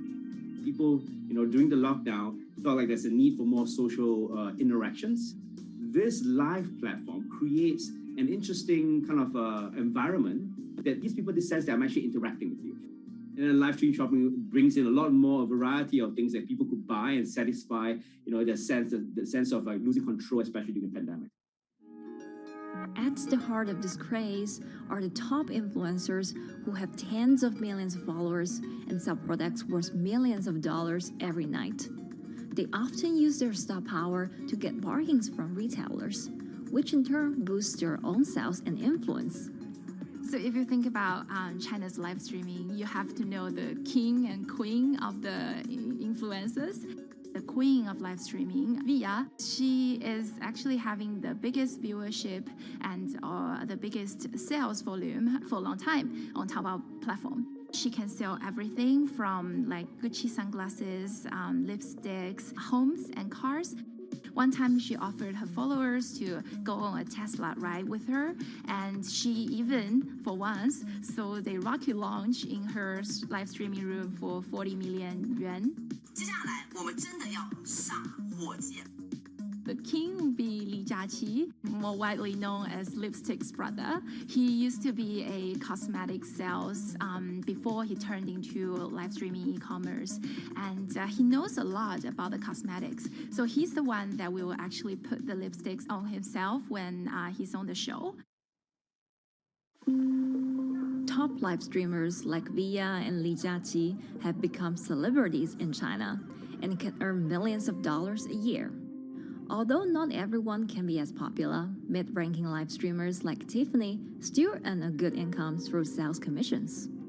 如果说单从收入方面来讲的话，那主播的收入是比普通的工作要高很多。但是呢，主播这个工作时刻对身体，包括对精神都有很大的一个考验的。就是每天需要集中精力，然后长达5-6个小时，这种状态是很累的。而且这5-6个小时的话，你是脑子是不停的，然后嘴巴是不停的，然后手也是不停的，眼睛也是不停的。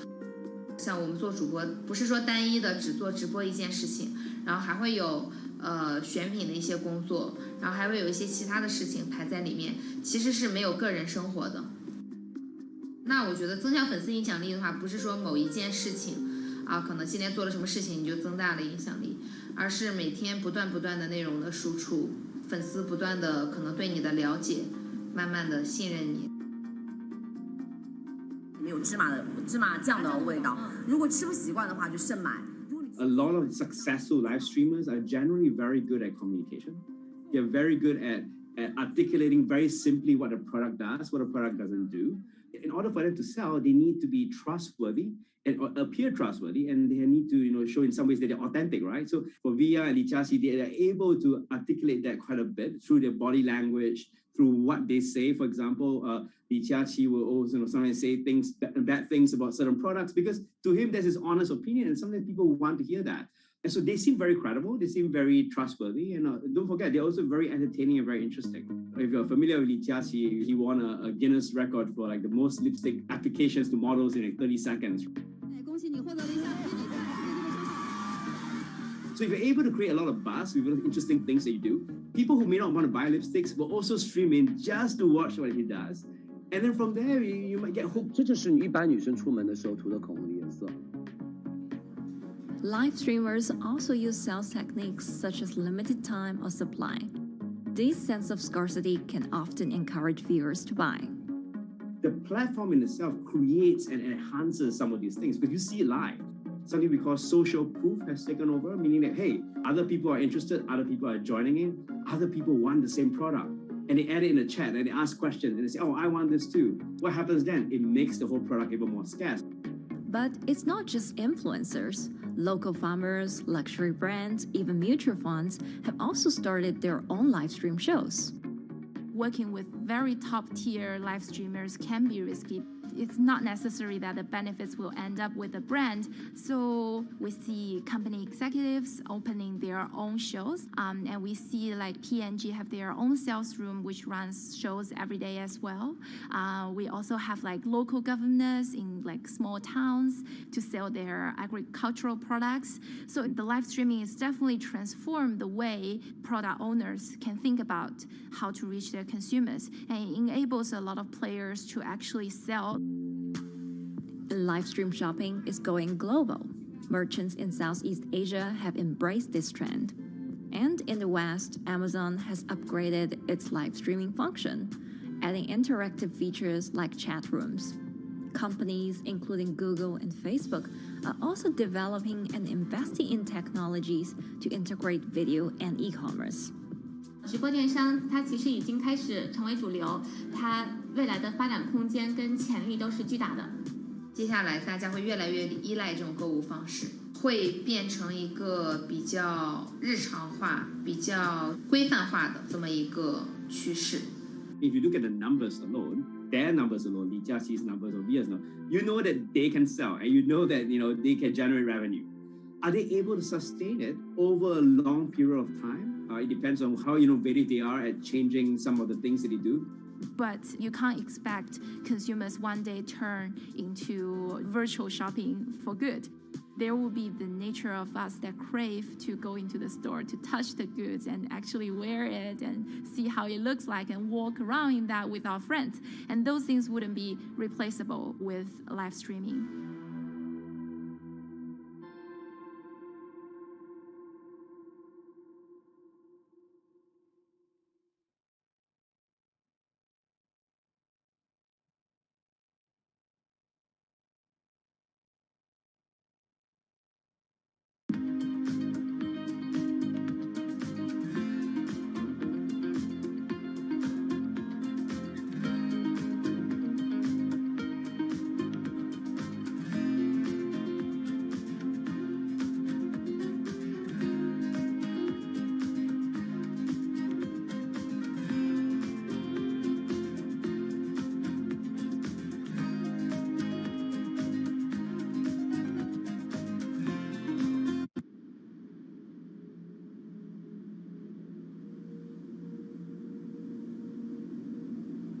You could imagine that the oceans are actually the largest battery. We're storing huge amounts of energy in the oceans. The wave motion can be very deep. It can extend down several hundred meters. And once it gets to the near shore, from about 50 meters, the whole water column is moving backwards and forwards. As we search for ways to reduce our reliance on fossil fuels, some are looking to a largely untapped potential source of renewable energy. In theory, waves off the coast of the United States alone could generate over 2 trillion kilowatt hours of electricity a year, enough to power more than half of the country. Waves intensify and subside not as quickly as the wind, and that means that it can produce a smoother power generation curve.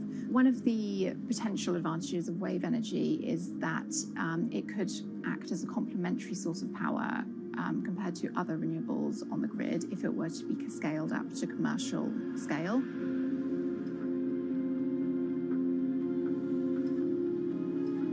For decades, engineers have been trying to convert wave energy into electricity, but a host of technological and financial challenges have complicated their efforts. In the years from around 2006 to 2015, there were a spate of bankruptcies in the sector, and this was largely because of a lack of kind of continuous proven projects out at sea with reliable electricity generation. Since then, companies have been trying to develop the technologies at a steadier pace and with a smaller cash burn. But the same questions remain. Can companies develop devices and technologies that actually work? Is wave energy just a novelty or something that can become a major renewable energy source?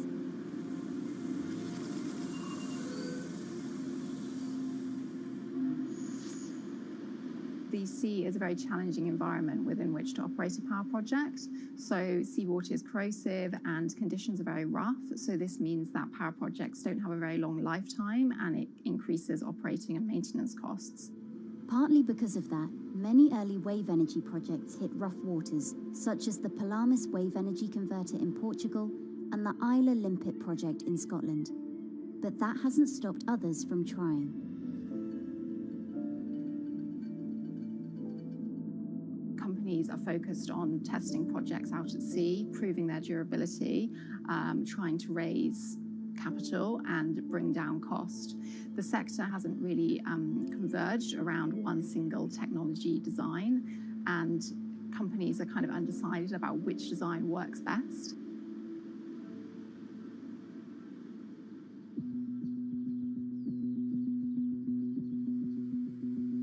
Finland-based AW Energy is a veteran in the sector.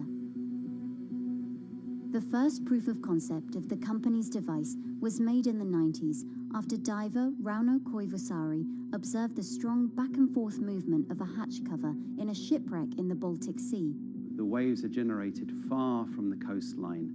So the wind blows on the surface of the water, causing the water particles to rotate. And that rotation extends deep down below the surface. And the waves can be very long. They can be several hundred meters long. And as they come into the near shore, this rotational energy turns into an elliptical energy, and eventually backwards and forwards, as you probably noticed if you've been swimming on the seashore in large waves, you're pulled in and out. That's the energy that we're extracting. There's a sweet spot where we deploy, so around 10 to 15 meters of water depth.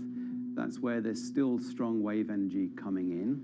After years of research, prototyping and testing, the company has deployed Wave Roller, a 350 kilowatt device in the waters of Portugal.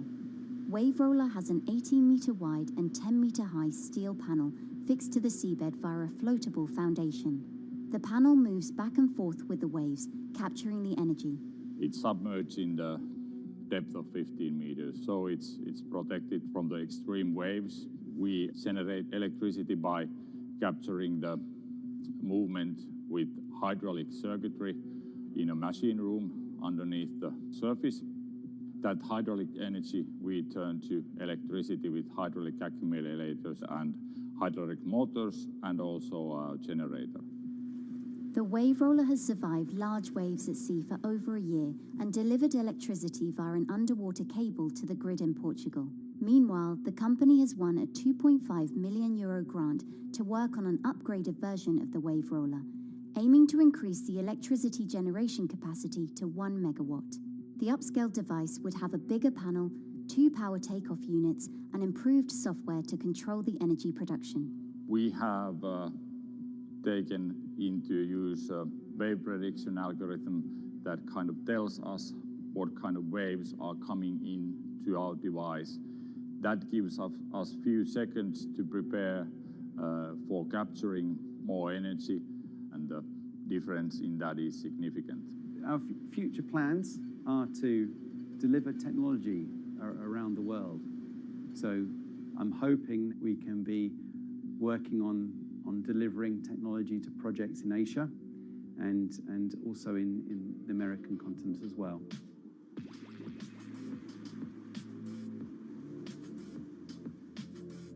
Meanwhile, Israeli company Eco Wave Power is taking a different approach to capturing the power of the ocean. For the company's founder, Inna Braverman, developing new sources of renewable energy is a personal mission. I was born in Ukraine in 1996, and 2 weeks after I was born, the Chernobyl nuclear reactor exploded, causing the largest in history nuclear disaster. I was one of the babies that got hurt from the negative effects of such explosion. I had a respiratory arrest and a clinical death. Luckily, my mother, a nurse, approached my crib on time and gave me a mouth-to-mouth resuscitation, which saved my life. I got a second chance in life and decided to do something good with it. Growing up, Inna wanted to be a politician to positively change the world. After working as a translator at a renewable energy company, she decided to change paths. Solar and wind energy were fully commercialized. There were a lot of amazing technologies implemented everywhere. I saw that wave energy, although it's an immense source of electricity, the biggest companies in the world are trying to develop wave energy with no success. And there was kind of a race going on in the world of who is the company that is going to develop a viable wave energy solution first. In 2011, the then 24-year-old Inna co-founded Eco Wave Power. Instead of installing devices offshore, the company's devices are attached to existing breakwaters, jetties, and piers. Our technology is very cost efficient, especially in comparison to the offshore technologies, because we don't need any ships, divers, underwater mooring or cables. We install on existing man-made structures, and all our expensive equipment, the generator, the hydraulic conversion unit, the automation, is located on land just like a regular power station. This is the EcoWave Power conversion unit that has been operating in Jaffa Port since 2014 until 2020. Here you can see how the technology works. Basically, the floaters are going up and down and pushing the hydro cylinders, which transmit biodegradable fluid into land-located accumulators. A pressure is being built. The higher the waves, the higher the pressure, which is used to turn the hydromotor, which is turning the generators. The whole system is controlled by a smart automation system, which you can see right here. And in case of upcoming storms, the system automatically raises the floater above the water level and keeps them in the upward position until the storm passes. The company has been operating a 100-kilowatt grid-connected device in Gibraltar since 2016, which is enough to power 100 households. Currently, Ina and her team are working on another 100-kilowatt project at the Port of Jaffa in Tel Aviv. The project will be also the first time in the history of Israel that wave energy will officially connect to the electrical grid. And our goal going forward is to expand it to all suitable breakwaters in the city of Tel Aviv and to supply a significant part of the city's electricity needs. Today, engineers and entrepreneurs are still trying to crack wave energy. Globally, only a few hundred kilowatts of wave energy are deployed, compared with gigawatts of offshore wind. But the field has come a long way in recent years, and with the right engineering solutions, this new power source could eventually become competitive with more mature renewables like solar and wind. I would have a lot more confidence in the successful wave energy companies today as opposed to like 20 years ago. But in the next few years, or maybe the next couple of decades, it will be more likely to be used in remote locations like islands that are otherwise dependent on expensive diesel power, or out at sea on gas decommissioning rigs, or for powering underwater autonomous vehicles.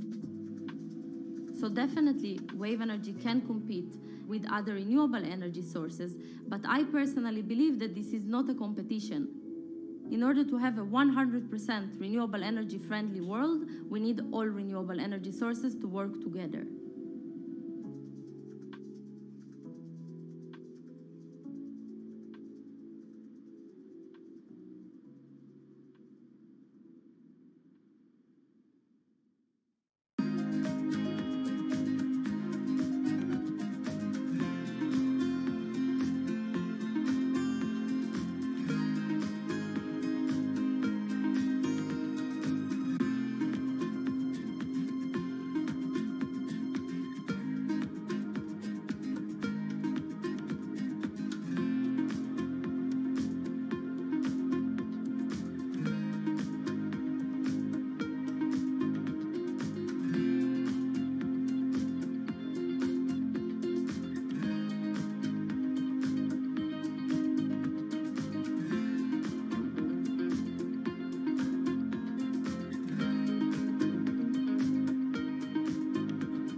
Who are all these people from?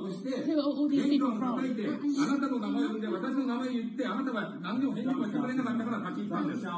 So can you please tell me?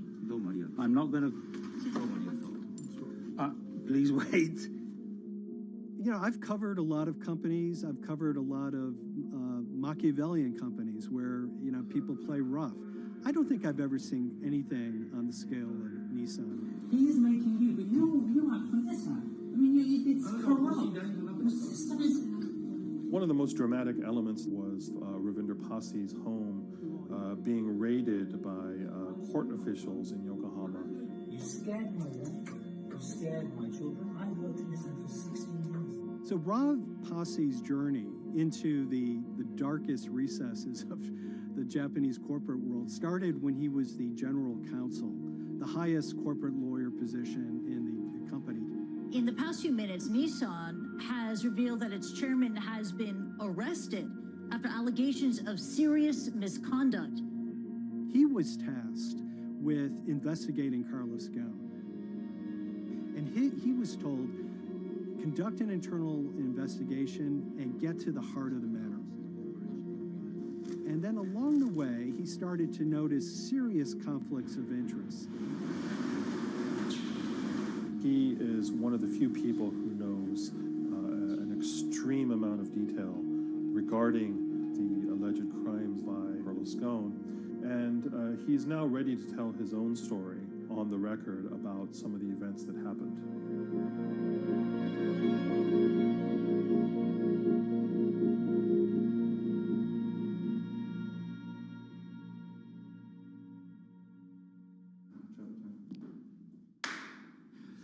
My name is Ravinder Passy. I'm the former Global General Counsel of Nissan Motor Co. Limited. And you could say, yes, I had a front row seat in terms of what was going on. When Carlos Ghosn saved Nissan years ago, he was depicted in Japanese comic books as this hero, and now maybe we'll see comic books where he's the villain. In corporate Japan, Nissan was quite an unusual company. It was led for 2 decades by a non-Japanese executive. Well, Carlos Ghosn was a hero in the Japanese business world. If you had a global business celebrity in Japan and worldwide, it was definitely Carlos Ghosn. In a country with few foreigners at the top, he stood out. But over the years, he saved Nissan from bankruptcy, allied with Renault and Mitsubishi, and turned the alliance into one of the most competitive in the world. Yet as the years went on, I think his ambitions changed a little bit. He started thinking about legacy plays, and one of them was to really tighten the alliance between Renault and Japan. And unbeknownst to him, there was a contingent of senior Nissan executives that were really felt threatened by that move. They really thought that they would lose complete control of the car company, and even in the government, there was probably a little bit of anxiety about a national champion in the auto industry falling under full-blown foreign control. Carlos Ghosn was an auto industry leader, respected by many in Japan. Now he's in jail. The arrest of Carlos Ghosn came completely out of the blue. This was in November of 2018. He was coming to Japan on Nissan's corporate jet for a regular executive meeting, and he was met on the tarmac by Japanese authorities who whisked him away to a jail and charged him with financial misconduct crimes. So what happened was that a power struggle ensued inside the company, and somewhere along the way it was criminalized.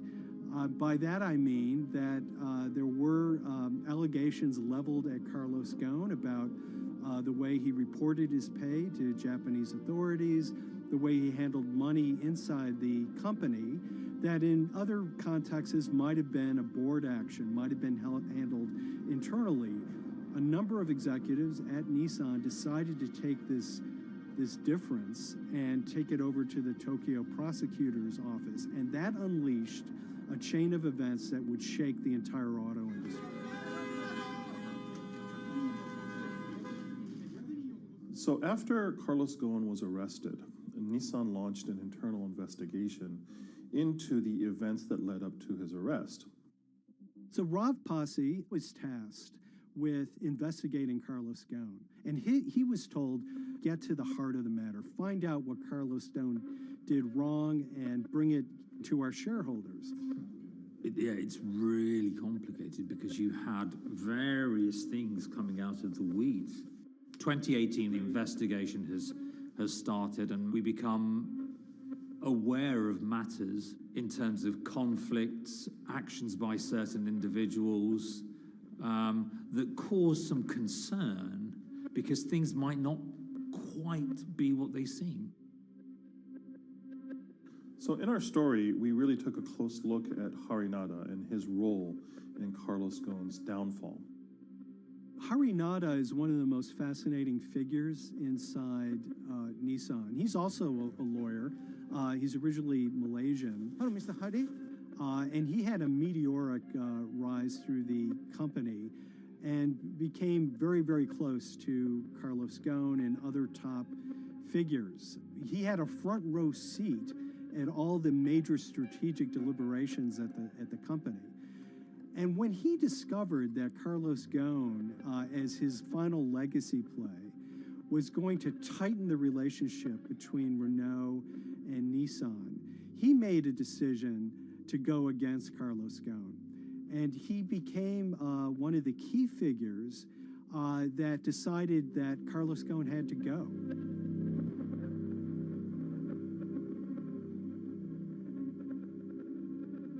Harry Narder was somebody who actually recruited me into the company. So I have a long-standing relationship with him, or did have a long-standing relationship with him. For many, many years, he was a mentor. I had doubts about the credibility of the process right at the start. Harry Narder had a plea deal with the Tokyo prosecutors. Now, that suggests he was intrinsically involved in some of the wrongdoing, or the allegations of wrongdoing, and it just didn't smell right, just doesn't sit right. So there was a basic conflict of interest. In other words, Hari Nada had to deliver results to Japanese prosecutors to avoid his own criminal liability, and he's accusing and leading the investigation of Carlos Ghosn. Some of the people who had been involved in the original alleged crimes were also looking into the affairs themselves. Ravinder Pasi began pointing out some of these conflict of interest issues. And the reason for that is essentially his concern was for the company. If the company's own investigation into itself was compromised, that could lead to a very weak position in various lawsuits that it was dealing with across the world. I had discussions with Harry, discussions with the statutory auditors about these conflicts, discussions with HR about some of these conflicts, because at that point, we reported into him. You know, at the time, everything was quite, as you can imagine, it was, we've got to do this, we've got to do that, we've got to move fast. But when you step back and look at some of these things, you just think, my God, what was going on here? Because me, members of my team, were being placed in immediate danger. Your chairman's been arrested, a representative director's been arrested. They both happen to be foreigners. And then now what we need to do, we're being instructed to do, is certain compliance professionals need to go into properties in Brazil, for example, and retrieve evidence. They've got to do it very carefully, because if they don't do it carefully, they're going to get convicted of criminal activities. And likewise, when a team of lawyers were commissioned to go to Lebanon, I mean, one of my immediate concerns was, why are lawyers from Nissan being sent to go to Lebanon to retrieve evidence? These are just lawyers, they're corporate lawyers from Nissan. You had revelations that a number of executives had benefited from share appreciation rights when they shouldn't have. I mean, you know, substantive amounts of money being taken by these guys when they weren't entitled to take them. And you do think, yes, how is this going to look later on? It's going to look quite concerning. So that triggered, for me, the sort of assessment that, well, I'm going to have to do something, because up until this point, I haven't put down on paper these conflicts and these issues.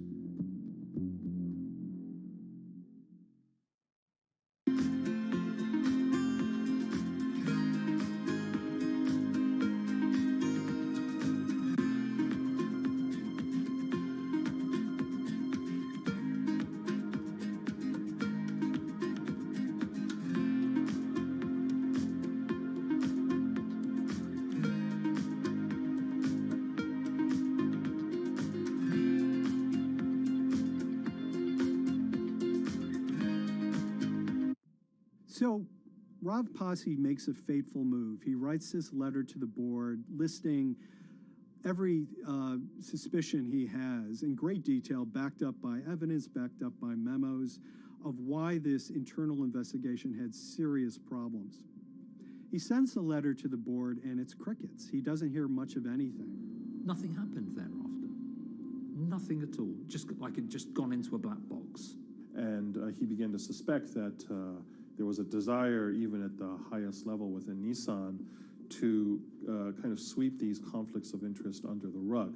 Unfortunately for me, I think, again, with hindsight, people must have thought that this is the nail that's sticking out, and we can't have this. Within 3 days of me submitting that to the board of directors, that letter to the independent board of directors, I was removed from the Goan Executive Conduct Matters. I was then told that I could not attend board meetings anymore. And up until that point, I had attended every single board meeting. I was then also told that after 8 years of being in Japan, I'd be going back to the UK. It eventually transpired that I'd be the VP of Projects and Transformation, managing a team of 3. So you can imagine what this feels like at this stage. Almost an arbitrary removal from Japan, where I've lived for 8 years, had 3 children there, my family has grown up, and we've been settled there, having a few months earlier been promoted to vice president at a global level, to being almost demoted. So Pasi was essentially being reassigned to get him as far away from the internal investigation as possible, and also to a certain extent in retaliation to some of the issues that he brought up regarding the internal investigation and Harinada. What happened to Rav Pasi can be seen as a series of corporate humiliations. I mean, first of all, his immediate responsibilities were taken away from him. Eventually, he lost, the coveted general counsel title. But it didn't stop there. Toward the end of his stay in Japan, Rav and his wife were convinced that they were being followed. During that period, I'd noticed that whilst driving my car, I'd have other cars following me. First time I noticed this was around mid-March, and I was driving, I can't remember where I was going, but this grey van, small van, just literally started following me. And I noticed that there was somebody in the car taking pictures. And lo and behold, we were absolutely being followed either by people on foot or other individuals, 2 or 3, normally 2 burly men in a car, different cars at different times, following us around. They were following the family as well. And, given I'd seen the Nissan security department behave in a very, very egregious manner with others in terms of following and surveilling, I was very concerned as to what they were doing and who they were giving this information to. Because if they're giving this information to the authorities, you do think, why? What's going on here? I mean, this is just not normal behavior. And this all culminated in a rather dramatic event in the middle of 2020. Who are you people?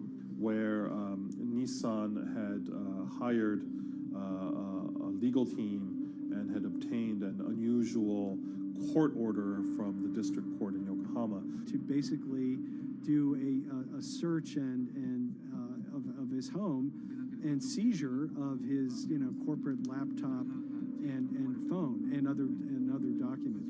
If you don't let us in now, we have to break this key. So it's a pretty extreme way to treat someone who'd spent 16 years at the company. These people have all come in. We don't really know who they are, apart from the fact that I've been shown a badge that says the Yokohama Court. And they're here to recover a laptop and a mobile phone. It was even more weird because I'd highlighted to the directors that certain Nissan executives were trying to recover this laptop and this phone whilst I was still in Japan. And I was very concerned because it had evidence on there that related to misconduct matters and other forms of inappropriate conduct. It was just another form of intimidation, another form of harassment, forcing me almost to leave the company and the country. Because once they'd retained and obtained these items, we were still followed, which, again, I just couldn't understand. What is the point of doing that? You know, this isn't a car company. This is not the KGB.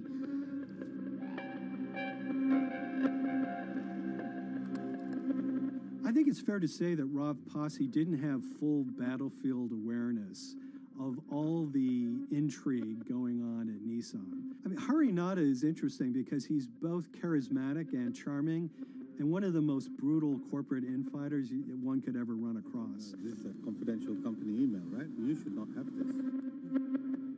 If he had fallen into line, he would probably still have his job at Nissan, be paid very well, and continued his work. A career that he spent 16 years building at Nissan is irretrievably broken. It's been smashed to smithereens. He and his family paid a huge price, certainly. But in terms of being able to sleep at night, I think, he's come out ahead. I highlighted issues to the highest levels of the company so that they could be dealt with appropriately by those in charge. There was no response to those, and there was retaliation against me.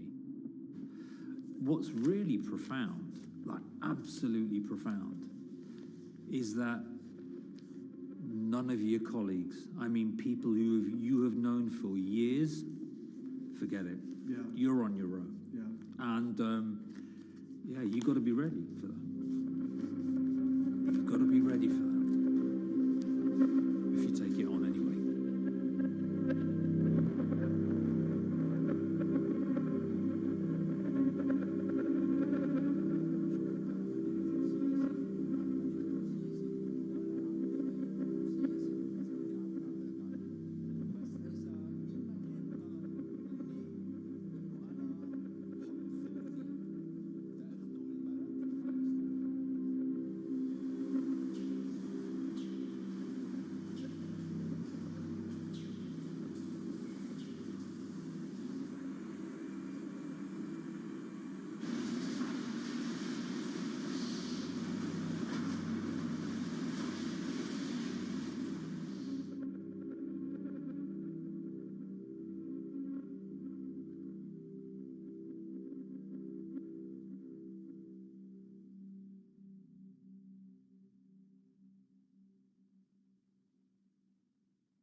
This is the awful truth.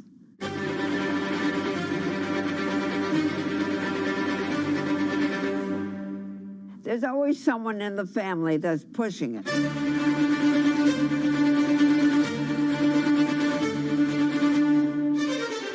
This lady does not deserve to be taken advantage of, especially at your age with your own grandchild. Yeah.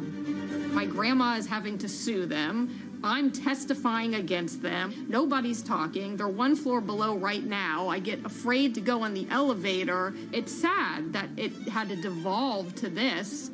It's like a soap opera It's a to very me. sad thing. It's a family feud. A family feud. Here's a family that, on paper, you would think has the wealth that so many people seek, yet at the end of the day, it seemed to sort of rip everybody apart.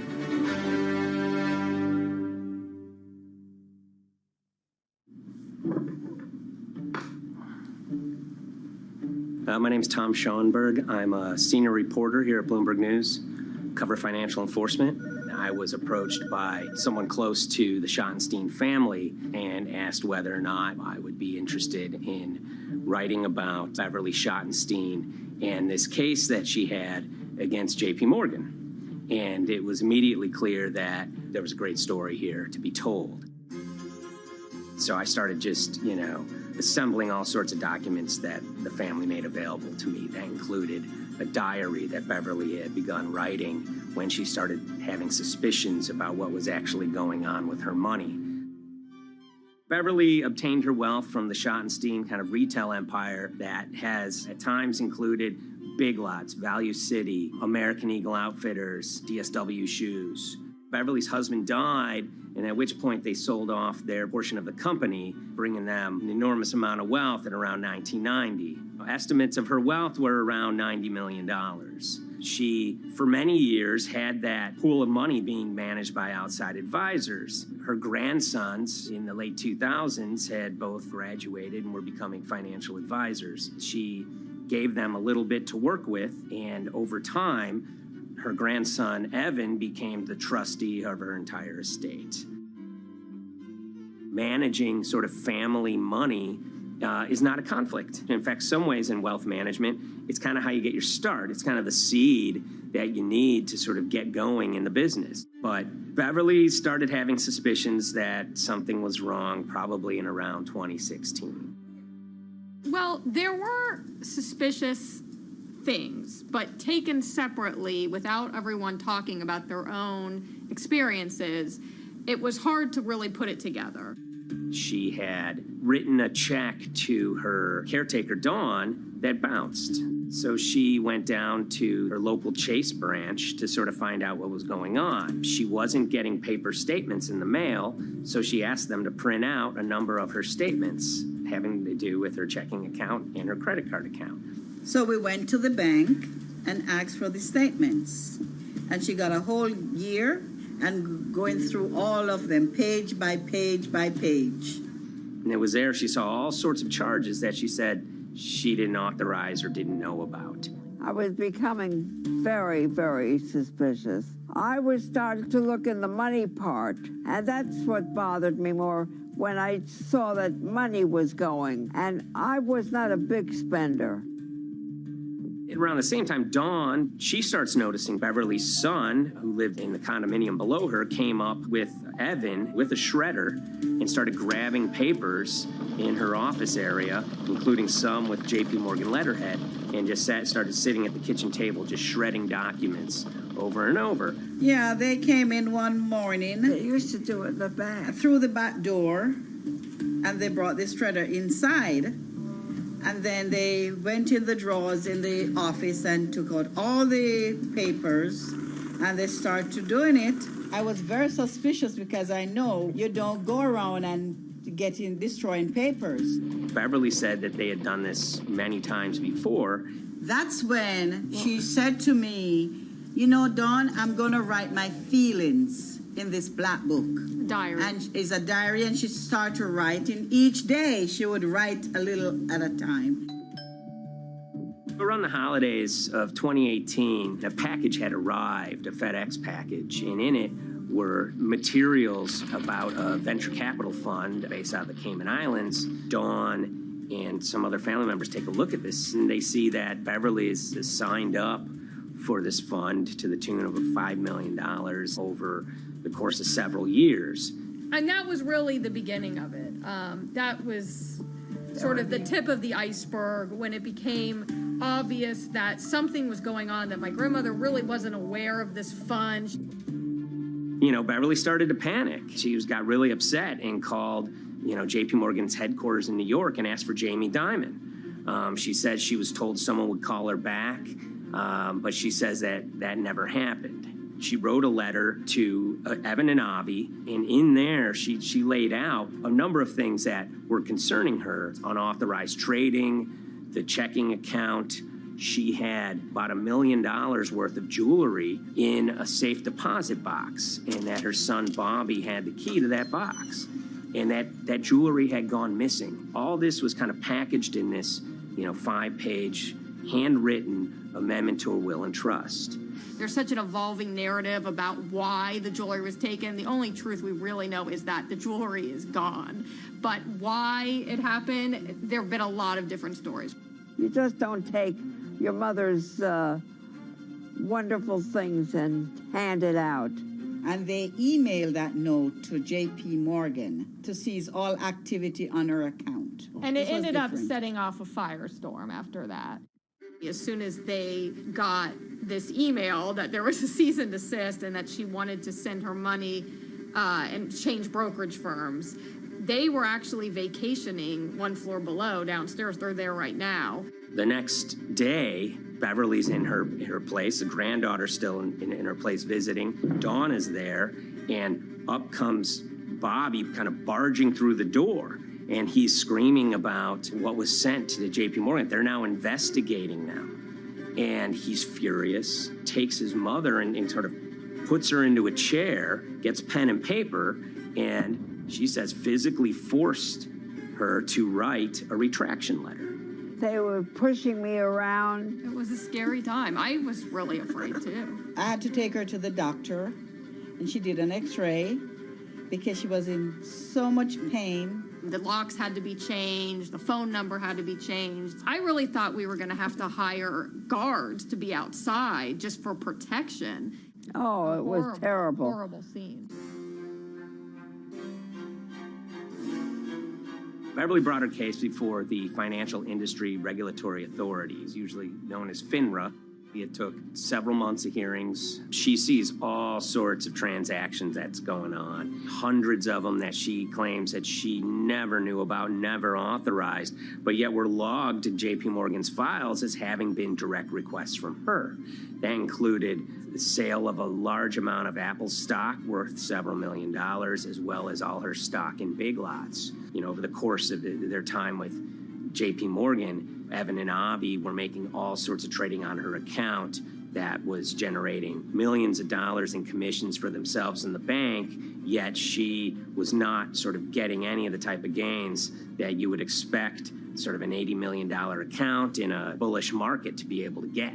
They issued a ruling entirely in her favor, finding that her grandsons, as well as J.P. Morgan, they were liable for violating their fiduciary duty, misrepresenting themselves, and they also found that the bank and her grandson, Evan, were liable for elder abuse.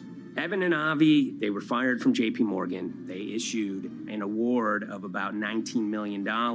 I reached out for comment, and J.P. Morgan emphasized that Evan and Avi were no longer with the firm and that their actions do not represent the sort of values of the bank. I reached out to Evan and Avi, heard back from their lawyer saying that, they disagree with the law and the facts that FINRA kind of used to decide the case against them and are seeing if they can have it withdrawn. Her son, Bobby, wrote her a letter, said his sons weren't criminals, and he also admits to taking her jewelry. And he says he needed it to pay off some bad business debts he had. They never once came up to say, I'm sorry. If there had been an apology and some acceptance, and asking for forgiveness from my grandmother, I don't think we'd be in the position that we are now. Since the piece came out, we've received dozens of messages from people, many of whom are telling their own sort of personal tales of, kind of financial advisors gone bad, or family members who got control of an estate and abused, those within. Seems that it's really resonated with a lot of people. I keep, hearing a lot of feedback about Beverly and how, a lot of people feel she did the right thing. you're never too old to stand up for yourself and try to right an injustice. She was adamant that she wanted to stand up for herself. But at the end of the day, they did wrong. It's a painful life lesson. You know, Beverly taught them that you don't mess with grandma.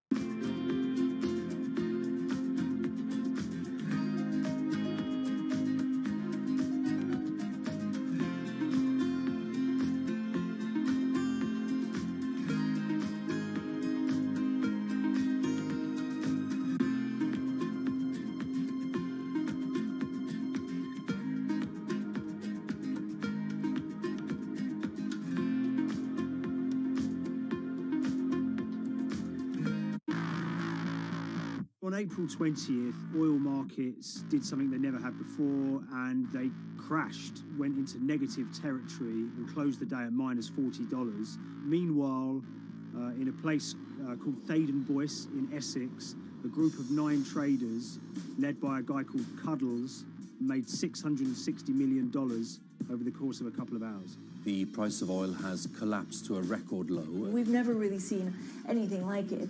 WTI this morning down more than 35%. People maybe wouldn't have been so surprised if the oil price had fallen to zero, but the oil price went to minus 38. It went far lower than anyone had expected. And so lots of people in the market were saying, well, hang on, something else is going on here. A couple of months later, I started to get wind through a kind of network of sources that a tiny firm in the outskirts of London had made a huge amount of money that day and potentially had some part to play in what happened. The information we got was that 9 traders at Vega Capital London had made in the region of $660 million in one day. As a group, I think they made as much money in one day as Apple makes from its international sales in one day. I mean, it's an insane sum of money.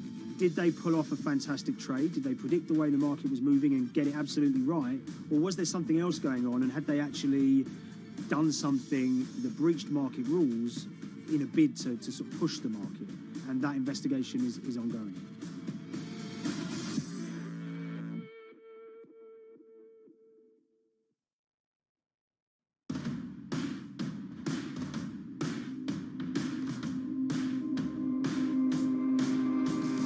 So Paul Commins is a trader who cut his teeth in the pits in the 80s and 90s when everyone had a nickname.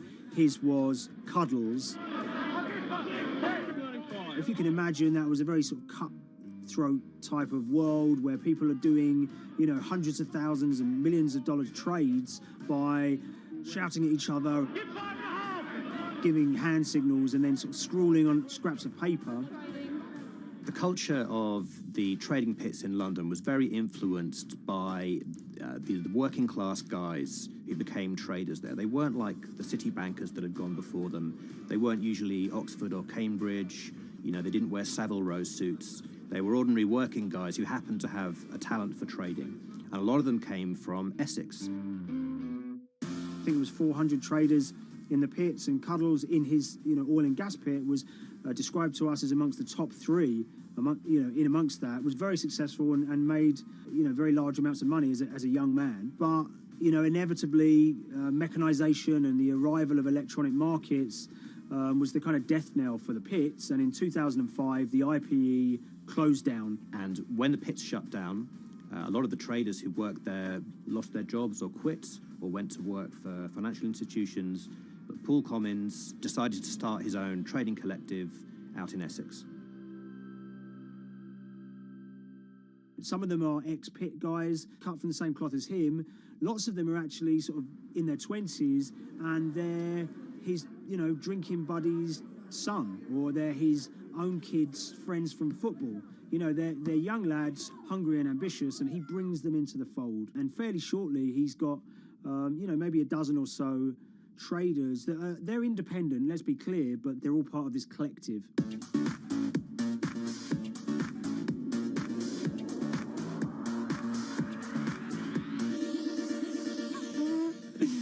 Yeah, I'll let Liam deal with Essex. I am from Essex, so I feel like I'm free to, to get into this. Sweet, as they say. If you were to ask someone in Britain how they would imagine a kind of Essex person, they would see someone who's maybe slightly flamboyant, with a sort of Cockney accent, a sort of Guy Ritchie-style accent. Not afraid to splash the cash, but it's probably pretty bright and has done well for themselves. Don't even make sense, does it? But, these guys, they drove around very nice Rolls Royces and Bentleys. They went to places like Marbella on holiday. Thaden Boyce is a very wealthy place. You have to have considerable income to be able to afford to live in that village. It's a really nice place to live, and it's 20 minutes tube ride away from the city. Earlier in the summer, we have this lead, which is that there's this tiny firm called Vega Capital London, and they were the biggest winners from the biggest oil crash in history. Anyone that covers markets is going to be surprised about that. You're thinking your BPs of the world or your Glencores, but it's this tiny firm. And one of the big challenges that we had was actually finding out who worked with Vega Capital. It wasn't immediately obvious, and at first we had absolutely no idea. If you go to the Vega Capital website, it says it's under construction. If you do basic online searching, it's very difficult to find anyone who's publicly connected to the company. So inevitably, we're incredibly curious at this point. Like, who the hell are these people? The more reporting we did, the more it became clear that this group were connected socially as well as professionally. They went to weddings together, they played golf together, they would go on holiday together. We found out that a number of them were members of the West Ham Supporters Club in London. A few of them started companies together, so you could see all the connections between them and start to see a distinct group emerging. And it really just was this kind of shock that, this wasn't just like a hedge fund or a firm you'd never heard of. This was actually a group of buddies who all had the same experience on this day and had all made a huge amount of money. So if you're an oil trader, there's a number of different ways you can trade, and probably the most popular is WTI futures contracts. And it's basically a contract that says, I'm going to buy 1,000 barrels of oil from you at this point in the future, or I'm going to sell 1,000 barrels of oil to you at this point in the future. It's actually just a financial contract to gamble on to predict whether oil is going to go up or down. On the 20th of April in Essex, there had been signals for a while that this was going to be an exceptional day in oil markets. And we know that some of them arose early and started their trading in the early hours of the morning while it was still dark outside. Essentially what they were doing is buying contracts that gave them an obligation to buy oil at whatever the price ended up at 2:30 p.m. So they're basically placing a bet that oil was going to fall throughout the day. But they're simultaneously selling lots of oil as well. And whether they make a profit and how much profit they make is the difference between what they buy the oil for and what they sell the oil for. Now, of course, we now know throughout April 20th, the price dropped and dropped. So this is going very well for them. They are committed to selling oil at these prices, and the prices are continuing to fall, which means they're going to be able to offset it and buy oil at cheaper at the end of the day. Now, once it gets to kind of 1:30, 2 p.m., that's when things start to get really interesting. Suddenly there's a kind of influx of buyers and sellers, as desperation increases in the market and trading volumes go up. Now at 2:08 p.m. exactly, something bizarre and unprecedented happened, which is that oil passes into negative territory. And it fell to a record level of minus $38. We've never seen anything like it, period, in terms of the contraction of the global economy. That huge gulf between what they were buying the oil for and what they were selling it for enabled them to make more money than they ever thought possible. So their profit was the difference between minus 37 and all of these positive numbers on every contract they sold. The price of crude briefly hit minus $37 a barrel. For one group of traders operating from a small office, it was a very, very profitable day. It's important to remember this had never happened before in the history of oil trading. No one could have predicted it. I can't think of another example of where you enter a trade and you get paid on both sides. You get paid both to sell and to buy. It's unthinkable. One thing we know about the Cuddles Trading Arcade is that they were very comfortable taking large risks. And, you have to be clear, this was a large risk. Yeah, we spoke to oil traders, both people that know these guys and people that don't, and they all say that this is, incredibly risky. And that's actually what stops a lot of oil traders doing trading like this. They simply aren't willing to stomach the risk. But Cuddles and his friends were. So when the kind of final calculations came down, the group of the 9 most profitable traders made $660 million or thereabouts between them. I mean, if you can imagine, I think 3 or 4 of them made in excess of 100 million each. One of the astonishing things about this trade is that 2 of the individuals who made more than $100 million in a single day were in their 20s. One of them was 22 years old. Only a few years earlier, he'd been posting on his social media about doing teenage stuff with his mates in town and going to see girls and rap music. And here he is a few years later making $100 million in a single day's trading. When me and Liam discovered that, we couldn't believe it. We couldn't believe what we were seeing.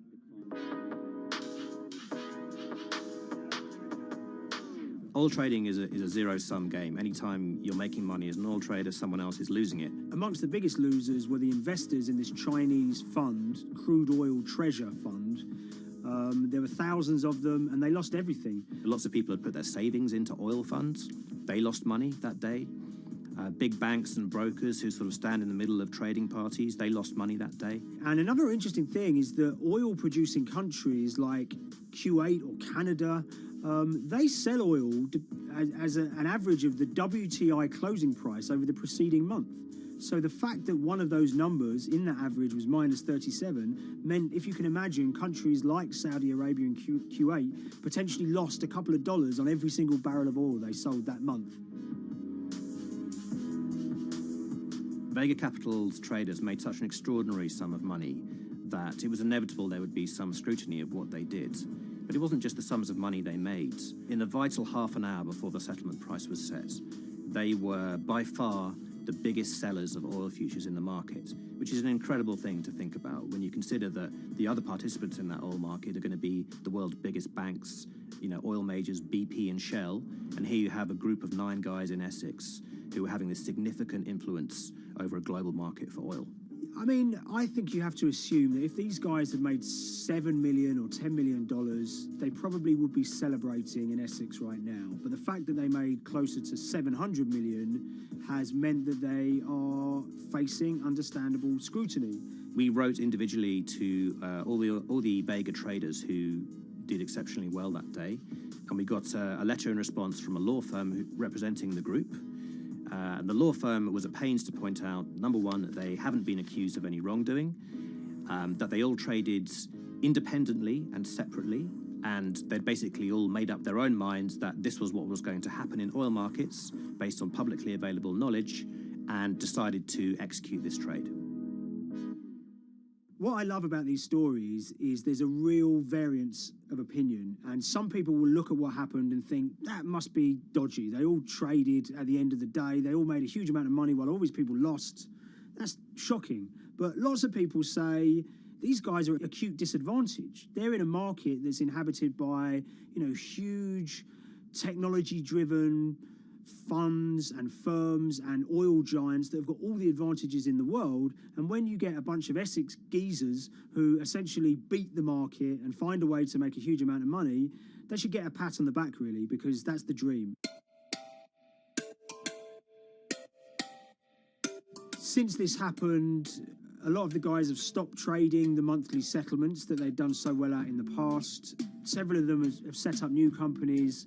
They've essentially gone very quiet. Any kind of social media presence they had is kind of closed down. By all accounts, they're, waiting this out. It's certainly too early to try and predict how the regulatory investigations are going to pan out. We just don't know. There's a number of potential outcomes for these guys. Potential punishments if there are any findings of manipulation against Vega or anyone affiliated with it. Might be you could be fined, you could be banned from trading, and in the most extreme cases there have even been criminal prosecutions in the past of people who have been found to have been manipulating the settlement and misconduct related to trade at settlement. There are other outcomes too. One obvious one is going to be that they're able to walk away from this life-changing trade with all the money that they made, and celebrated as heroes in the trading community. That, they'll go down as legends.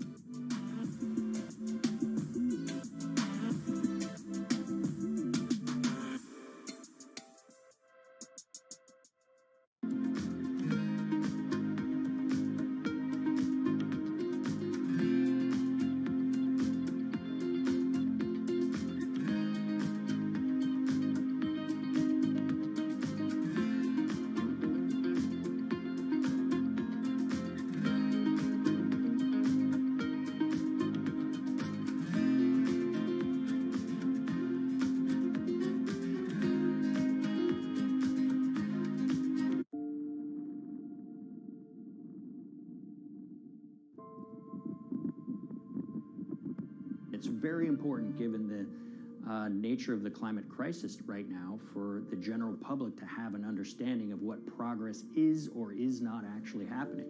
And I think many readers right now, they'll see these hundreds and hundreds of companies making these big, bold climate claims. And they would be forgiven to think that, we're well on our way to meeting the emission reduction trajectory we need to be on. And the reality of the matter is we're just not on that trajectory. And a key reason for this sort of disconnect is the use of offsets that aren't doing what they claim to be doing. We have a massive potential for sort of willful blindness. We can convince ourselves of things regardless of what the facts are. And so that's what tends to happen in these cases. It's not that anybody is setting out to commit climate fraud. They sort of walk themselves into a situation and they convince themselves of one thing, and that allows them to convince themselves of another thing. But at the end of the day, they're doing something that makes no sense at all.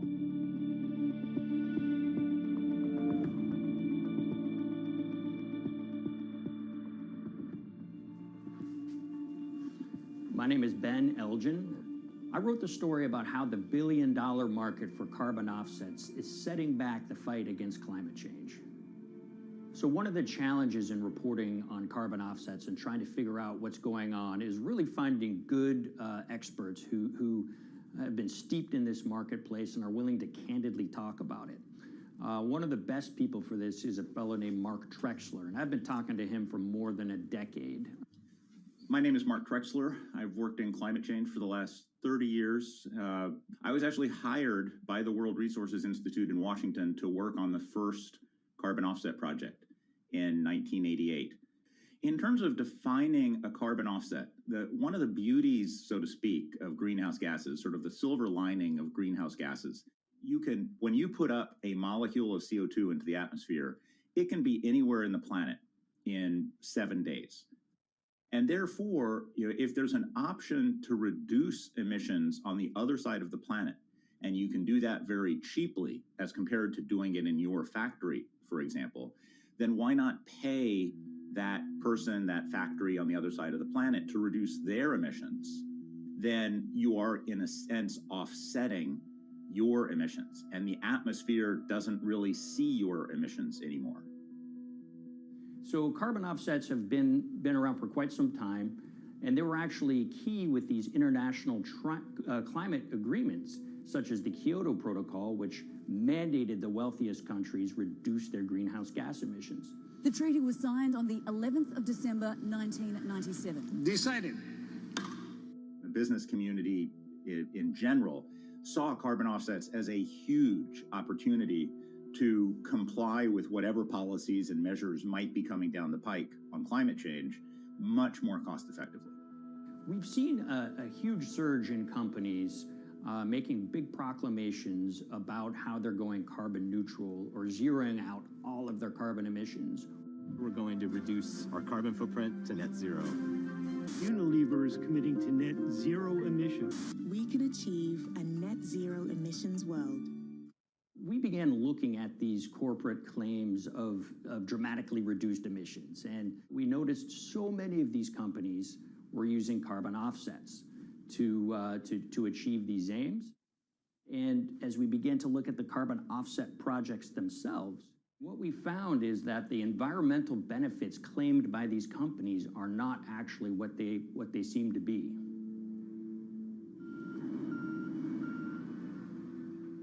And as we sort of saw and spotted a number of these very aggressive carbon offset projects, which appeared to be generating inflated credits or bogus credits, we saw a number of them were associated with the Nature Conservancy. This surprised us. The Nature Conservancy is the world's biggest environmental group. They have about $1 billion a year in revenues, and they've been around for 7 decades. They've preserved about 125 million acres of land, and they've done so many good works over the years, and they've been very strong in terms of working with corporate partners. The Nature Conservancy has taken a different approach, a very pragmatic and pro-business approach. They will not go out and criticize a big polluter, but they're very happy to work with them. Some might say that, well, that's selling out, but others would say, and those at the Nature Conservancy would say, these companies have deep pockets. They can help fund important preservation work, and we have absolutely no problem working with them on this stuff. So companies are very warm, and they've partnered with the Nature Conservancy for many years.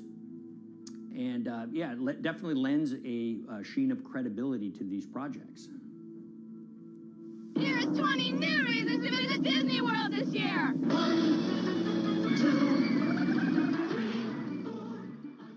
3. If you look at, for instance, Disney, that's a sprawling company with theme parks and cruise lines that burn up diesel fuel. They have office buildings and television studios that consume electricity. So these companies are trying to make major reductions in their carbon footprints, but it's very difficult to change these fundamental ways their businesses operate. So Disney has been a big buyer of carbon offsets that are orchestrated by the Nature Conservancy. One of the projects that they buy from is called Pennsylvania Ridges. And that's a plot of land. Most of the land is actually about a 3-hour drive outside of Philadelphia. Interestingly, this land, 3,000 of these acres, was actually acquired by the Nature Conservancy in the late 1990s. This land was imminently threatened. There was a pending logging contract on this land. So they do what they've done so well for all of these years, which is they go out, they raise money from local philanthropists, and they go buy this land to protect it from developers and loggers. And at the time, according to an archived version of the Nature Conservancy's website, when they were proudly announcing this deal, they said, these threats have been abated because of this acquisition by the Nature Conservancy. So it's really interesting now, fast forward 2 decades to earlier this year when they put forward this carbon project. And if you look through it, this land is a key part of that carbon project. And what they're now saying is this land is now, once again, imminently threatened.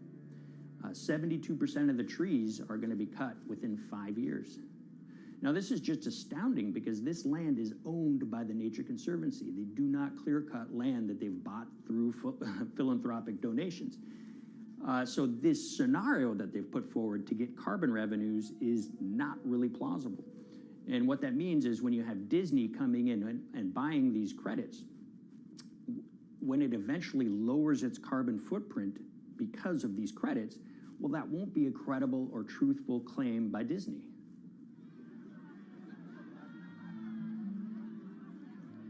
So this is an organization that truly understands the threat of the issue of climate change and is wanting to do its part to address this. However, in this situation, it just appears their drive, which they've had for decades, to increase the amount of revenues that it can use for land preservation work. Nature Conservancy and many others see that the carbon credits as a pot of money that they can tap into to further their own benevolent aims. But unfortunately, what this has resulted in is claims of climate progress that just aren't really happening. So the Nature Conservancy defends vigorously these deals, and they and others will say, look, our projects are just following the rules that these registries set up. So some would also put some of the blame on the registries themselves because they're setting up the rules which allow these vapid projects to get up and sold. So we've reached out to all of the companies we mentioned in this story, including Disney. They didn't want to be interviewed for this story, but they all told us that, look, we have to rely on the experts out there, and those experts, they say, are these carbon registries that have been set up. Most of these Nature Conservancy deals are set up and sold on this exchange. It's called the American Carbon Registry. Now, it's the oldest of these registries that allow voluntary carbon credits to be sold. They've been around since 1996. What these offset registries do is they set up rules, and any carbon offset project has to follow those rules. But there's this tension that's always there. If the rules are too strict, then it's going to be very hard for carbon offset projects to get up and running. So there's this balance going on where the registries want rules that attract projects, but they don't want it to be so strict where it will disincentivize projects from getting listed. One of the challenges with designing carbon offset systems is that there are normally two people at the table. You have buyers and you have sellers. And to some extent, you have policymakers, but you know, the buyers and the sellers are really the ones with the expertise, with the incentive to really participate hard, make a lot of things happen. And the challenge there is that both of them sort of want the same thing, or they're both happy with the same thing. They're happy with low-cost offsets and a lot of them, because that works for their business model. You end up, though, with nobody really representing the atmosphere, so to speak. Nobody's really representing the climate in those discussions. And so the policies end up biasing the whole system, and you end up in sort of a race to the bottom, and that's what we've seen happen. You know, when it comes specifically to the topic of carbon offsets, you know, I am a fan of carbon offsets in the sense that they can help mitigate climate change. They absolutely can. But, you know, if we're not going to do it correctly in a way that actually does help mitigate climate change, then it's nothing but a distraction. And, you know, after 30 years, you have to start wondering, is it really just a distraction? And that's really unfortunate, but that's where we are. Ultimately, what needs to happen is systemic change. You know, we're sort of nibbling around the edges with some of these different things. We need to change how we produce energy. We need to change how we transport ourselves. We need to change what and how we eat. You know, we need systemic change associated with transitioning to a low carbon economy. A lot of what we're doing today is not promoting systemic change. It's sort of trying to stick your thumb in the dike to preserve the current system. And at the end of the day, that can't really work.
The Hyperloop. There's a good chance you've heard the name by now.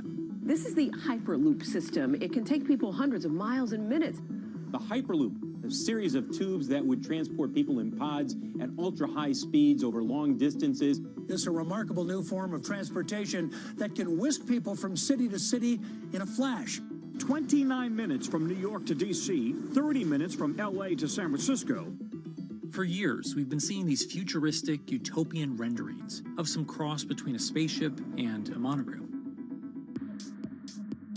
But lately, the Hyperloop is becoming much more real. Yes! It was surreal to be even sitting inside a Hyperloop, and just even more incredible to actually be like riding down a track in something that was nothing more than a crazy idea 6 years before. Companies all around the world have been developing and testing the technology needed to propel passengers at speeds of over 1,000 kilometers per hour. But for many, speed is only the first step to unlocking the full transformational effects of a new mode of transportation. Fast is what we just sort of take for granted in the Hyperloop world. It's the network effects that really deliver the benefit. And that opens up a completely different scale of economic opportunity.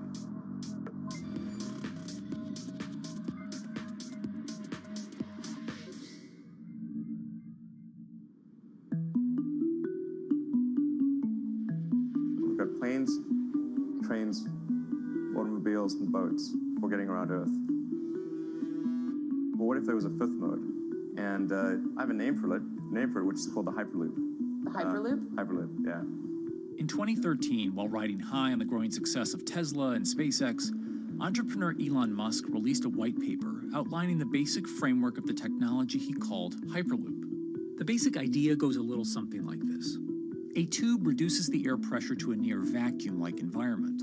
A Hyperloop pod is then suspended in the tube, usually by magnetic levitation.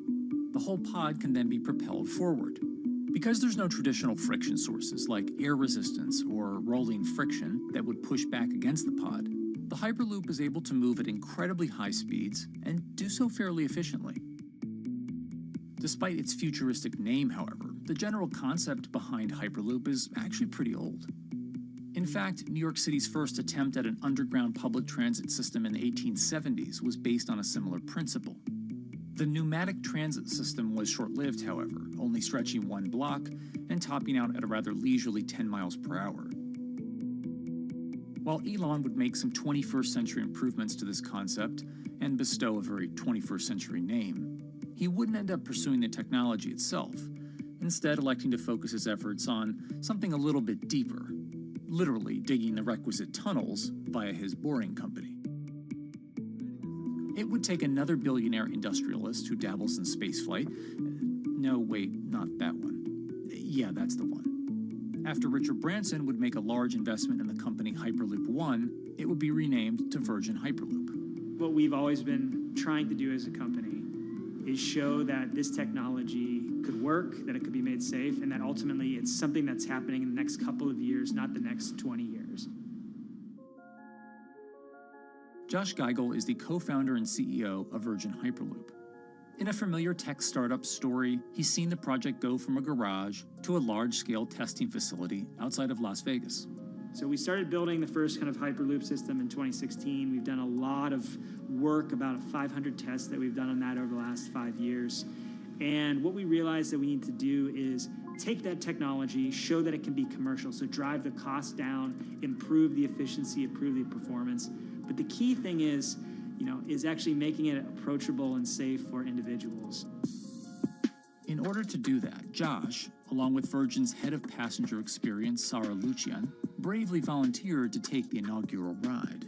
What her and I were realizing is we're the first two people sitting in a Hyperloop. The only type of people that have gone through this environment are in spacesuits, and there we are in just normal clothes because of the system, the safety of what we've designed. 3, 2, 1, launch. And then once we started going, you felt a bit of acceleration. We accelerated a little bit harder than we would in commercial. It'd be like a sports car. Yes. We got to about 108 miles an hour on that test. And it's a short run. It's about 500 yards or so, and came to a stop. The test, lasting only about 20 seconds and covering only a quarter of a mile at just over 100 miles per hour, is a long way away from a true functioning Hyperloop. But as for optics, it's a crucial step for the future of funding. The number one question we got from investors or from project proponents or just people in general was is a Hyperloop safe? And what better way to show something is safe than by actually getting people on it. But convincing investors and governments that would likely be fronting some of the construction costs for an unproven technology is no easy task. First and foremost is the question of safety. Most people don't know how an airplane works, but yet they get on an airplane. They get on an airplane because, it's faster than driving, and most importantly, they've probably gotten off of one before, they've seen someone get off of one before.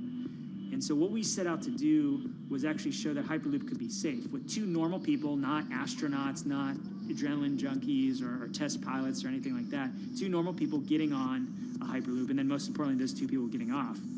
But beyond safety concerns, constructing Hyperloops will undoubtedly require a significant capital investment to the estimated tune of around $60 million per kilometer of track. So a track from San Francisco to Los Angeles, for example, is likely to come with a price tag over $10 billion. And before large governments are willing to come in and front those costs, investors who are funding Hyperloop development must accept it as a long-term mixture of technology and infrastructure investing. Investors that are used to short returns because you're developing apps or something to that effect, those aren't the investors that really get excited about Hyperloop. What you start to see is the people that are looking at platform technologies, right? So this idea that because the smartphone existed, Uber could exist, right? So who are like the Vanderbilts of this century? And that's the part where you're going to get a lot more no's than yeses. But there's people that have the ability, the fortitude to stick it out, to see the game-changing platform here. Those are the people that we're looking for. And since we've done that passenger test, there has been a lot of interest that's really, this is a lot sooner than I thought.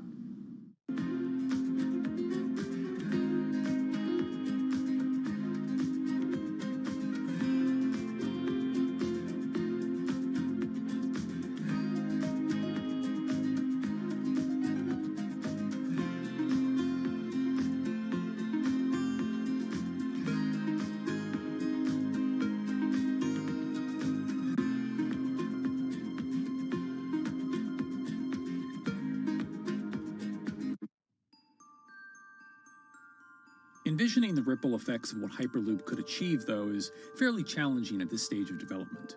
It's fast, yes, but for point-to-point travel, traditional maglev trains can move pretty fast as well. And outside of China, South Korea, and Japan, even those haven't seen much adoption elsewhere due to the high costs and questionable profitability. The Shanghai line in China, for example, loses around $100 million every year. Hyperloop companies, however, believe they can offer something different than traditional railway lines. My name's Alan James, and as far as I know, I'm the only guy on the planet who's written a government-level business case for 300 kmh conventional high-speed rail, 500 kmh maglev, and 1,000 kmh Hyperloop. It's fundamentally about moving people from where they are to where they want to go, when they want to make those journeys, and doing it in much smaller numbers. So pod designs for Hyperloop range from 12 to 28 seats, typically. Why are they small? It's because small enables the network to operate flexibly. And a great example of that is the east-west strategic route across the north of England, from Liverpool to Manchester to Leeds. So to get from Liverpool via Manchester to Leeds by train is just short of 2 hours today. It'll probably take you 2 hours driving as well in average traffic conditions.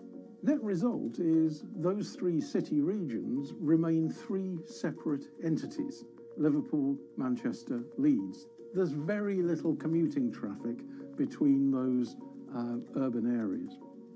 Hyperloop absolutely changes that from the ground up.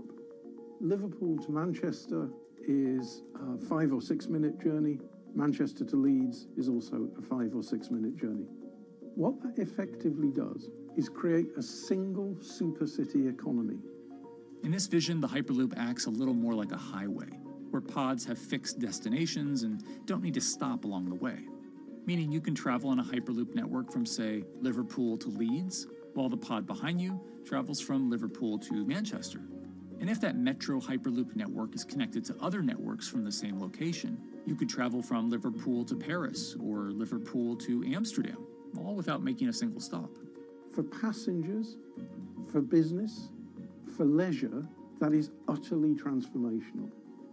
For high-value freight and logistics, it's equally transformational. But critically, if you do a Hyperloop network at scale, you begin to deliver massively significant carbon savings too. A multi-regional Hyperloop network could become a replacement for both short-haul passenger and cargo flights and traditional ground transportation, both of which are significant carbon producers. One Hyperloop-connected distribution hub, perhaps at an airport that is predominantly used for international air freight, replacing maybe 10, 12, 15 distributed road hubs. It takes a lot of polluting and inefficient truck haulage off the roads. That itself means roads gain extra capacity. Hyperloops will still need to use electricity to both move pods and maintain the near-vacuum environment in the tube. Proponents of the technology believe that this can be done by using renewable sources, including a combination of solar panels and battery technology that could be used along the Hyperloop itself.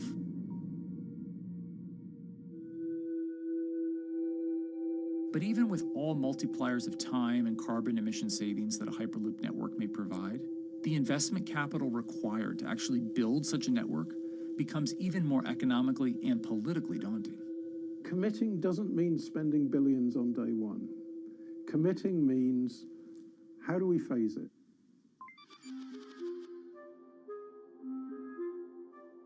One company in the Netherlands is working to develop that technology, and perhaps more importantly, the international coalition needed to make the Hyperloop network a reality.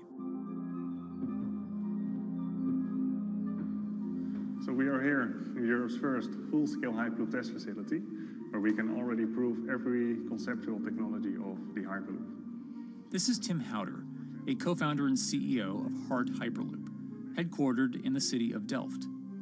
And while this testing tube might not seem as large as others, inside is a key technology to create the on- and off-ramp type infrastructure of a Hyperloop network.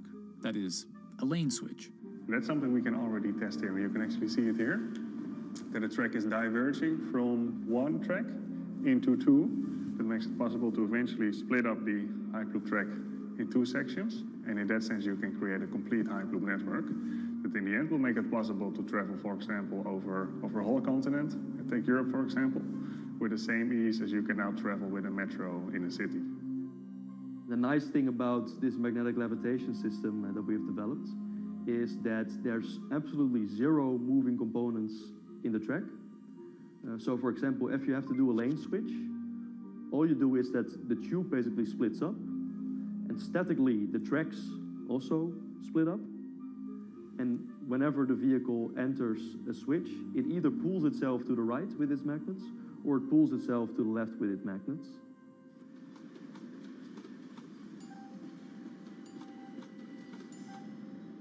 Lane switching on traditional rail requires the physical movement of the rail. Even modern magnetic levitation tracks use lane switching techniques in order to transfer trains from one track to another. And this is a very crucial element, because this is the thing that limits the capacity and, in the end, the usefulness of the rail network. Because the moment that a track is switching, that means that at that moment you are creating an unsafe environment for the trains behind it. So you need a lot of space between trains. But in a Hyperloop, because you have no moving components in the track, all the vehicles can be much closer to each other. You can achieve a very high frequency and basically have your vehicles moving and merging in and out of the network very much like a highway. For now, though, Hart's physical testing has been limited by the size of their tube. Because the test track is only 30 meters long, they haven't tested this lane switch at speeds greater than 20 kilometers per hour. However, the company is working to build a new test site where it plans to increase that testing speed to 300 kilometers per hour. We're now in a phase where we have proven most of the most important technologies in the test facilities that we already have. And we have also demonstrated the viability and the feasibility of a network. If you look at all the subsystems that it consists of, most of those are proven systems, already demonstrated in lab conditions. So we don't really believe that The technology itself is going to be the biggest challenge. Because for all Hyperloop companies out there, actually building a Hyperloop system requires more than just a good product. We're talking about the safety aspects, we're talking about integration into the environment, we're talking about the social aspects. Do people feel comfortable traveling in such a system? So it's about all these different aspects, and the complexity is really getting all the different stakeholders that are relevant and that do need to contribute to bring this to market, to get them all following the same roadmap.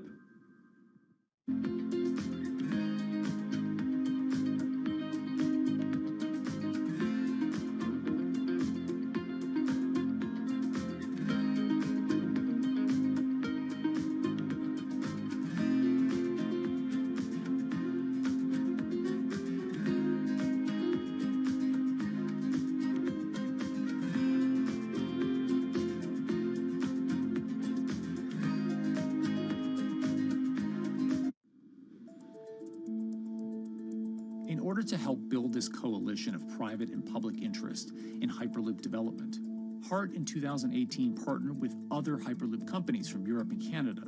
The goal was to define, establish, and standardize the framework to regulate Hyperloop systems. Right now we are working with all the Hyperloop developers together in setting up the first, let's say, structure for starting the standards drafting. One of the most important goals for HART is interoperability, which is essentially making sure that different systems can communicate with each other. Interoperability is so important because what we want to achieve is actually have this seamless travel experience. So you don't want to end up, for example, going from Madrid to Paris and then switching because you need to use a different technology to get, for example, to Amsterdam. The idea being that as companies around Europe create the first commercial Hyperloop tracks between individual cities, one day those can all be connected to a larger network. Everyone that believes that Hyperloop is a future transport system also realizes that there is a need to have this network because that's where Hyperloop thrives. Hyperloop is such a huge project. It's definitely not something that you can do on your own or as a single company.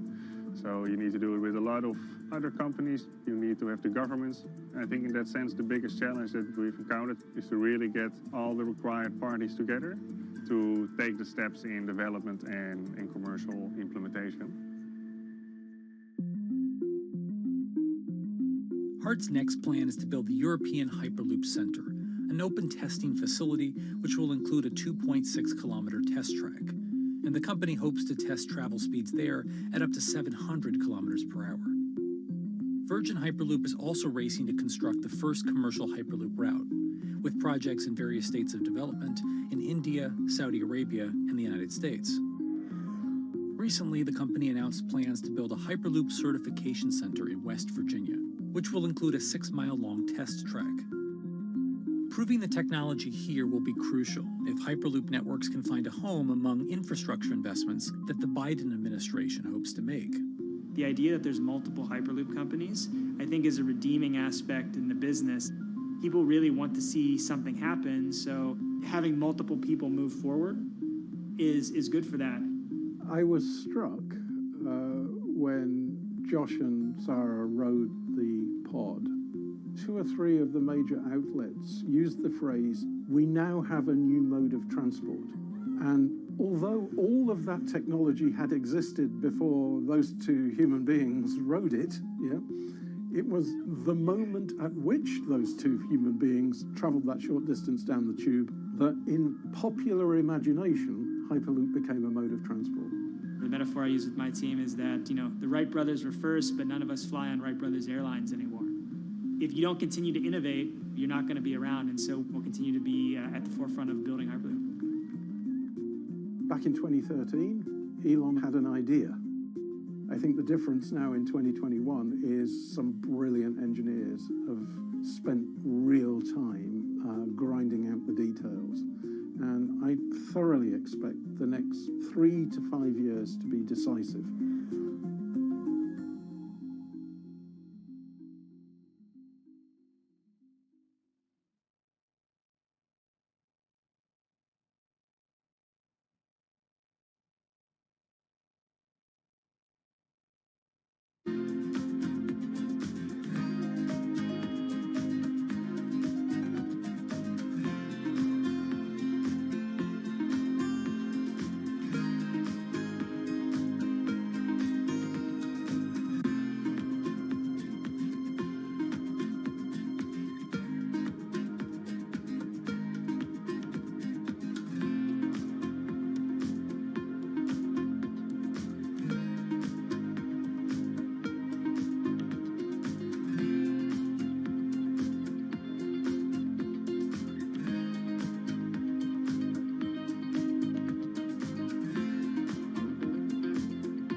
this week, how hydrogen can transform our energy usage.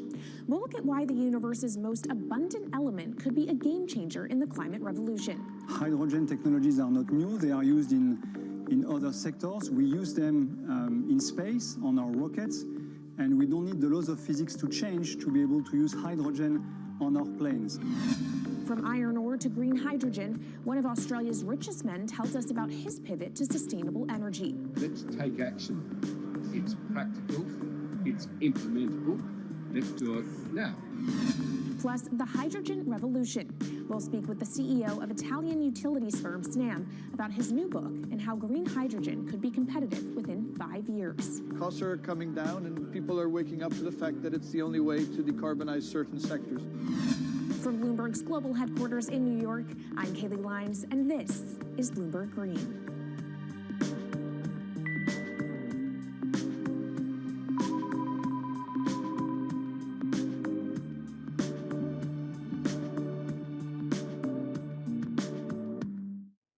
It's a new year, so here at Bloomberg Green, we're highlighting new solutions in the fight against climate change. And one of those is as old as the universe itself, hydrogen. It's the simplest element around, but could well be a game changer when it comes to turning around our dependence on fossil fuels. Today, hydrogen is used in the chemicals industry to produce petroleum products. It's also starting to be used in steel production, an industry under a lot of pressure to decarbonize. But it has far more uses as well, from powering cars to heating our homes.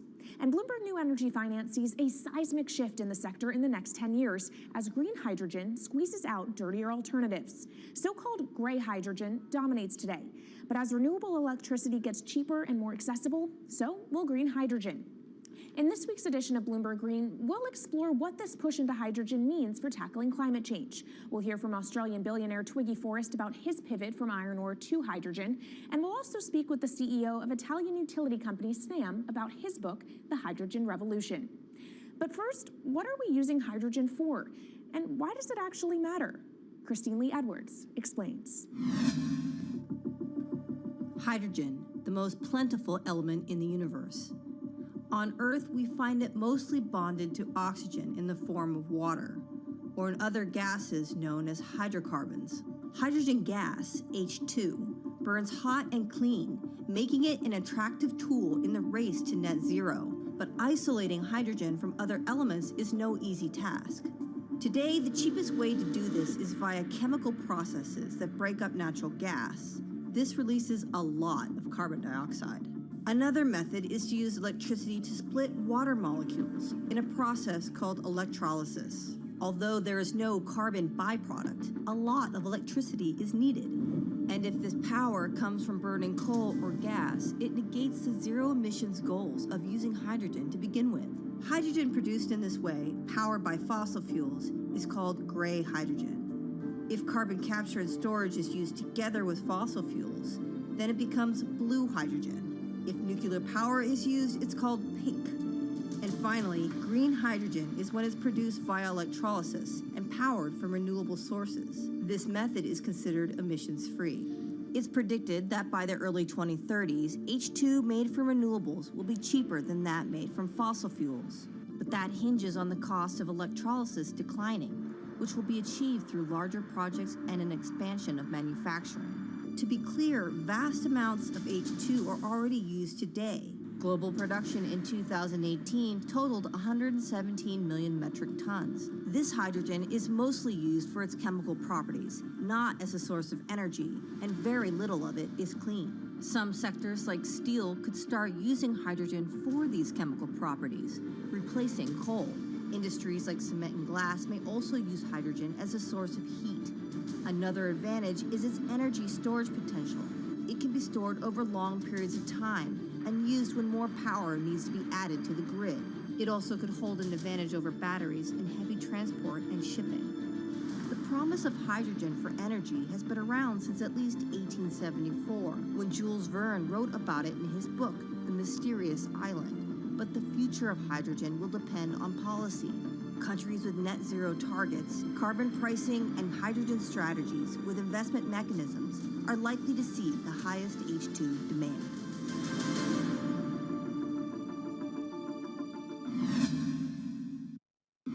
That was Bloomberg's Christine Lee Edwards explaining what hydrogen means for the energy transition. But how are businesses approaching the sector? Well, one of Australia's richest men is making a big play into hydrogen.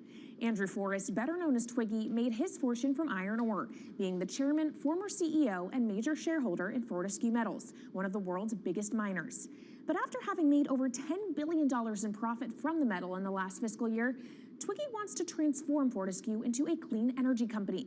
He's been scouring the planet in search of investment opportunities in hydrogen and renewables. The firm plans to allocate up to 10% of its annual profits for green energy investments and is exploring projects across the globe, from Indonesia to Argentina.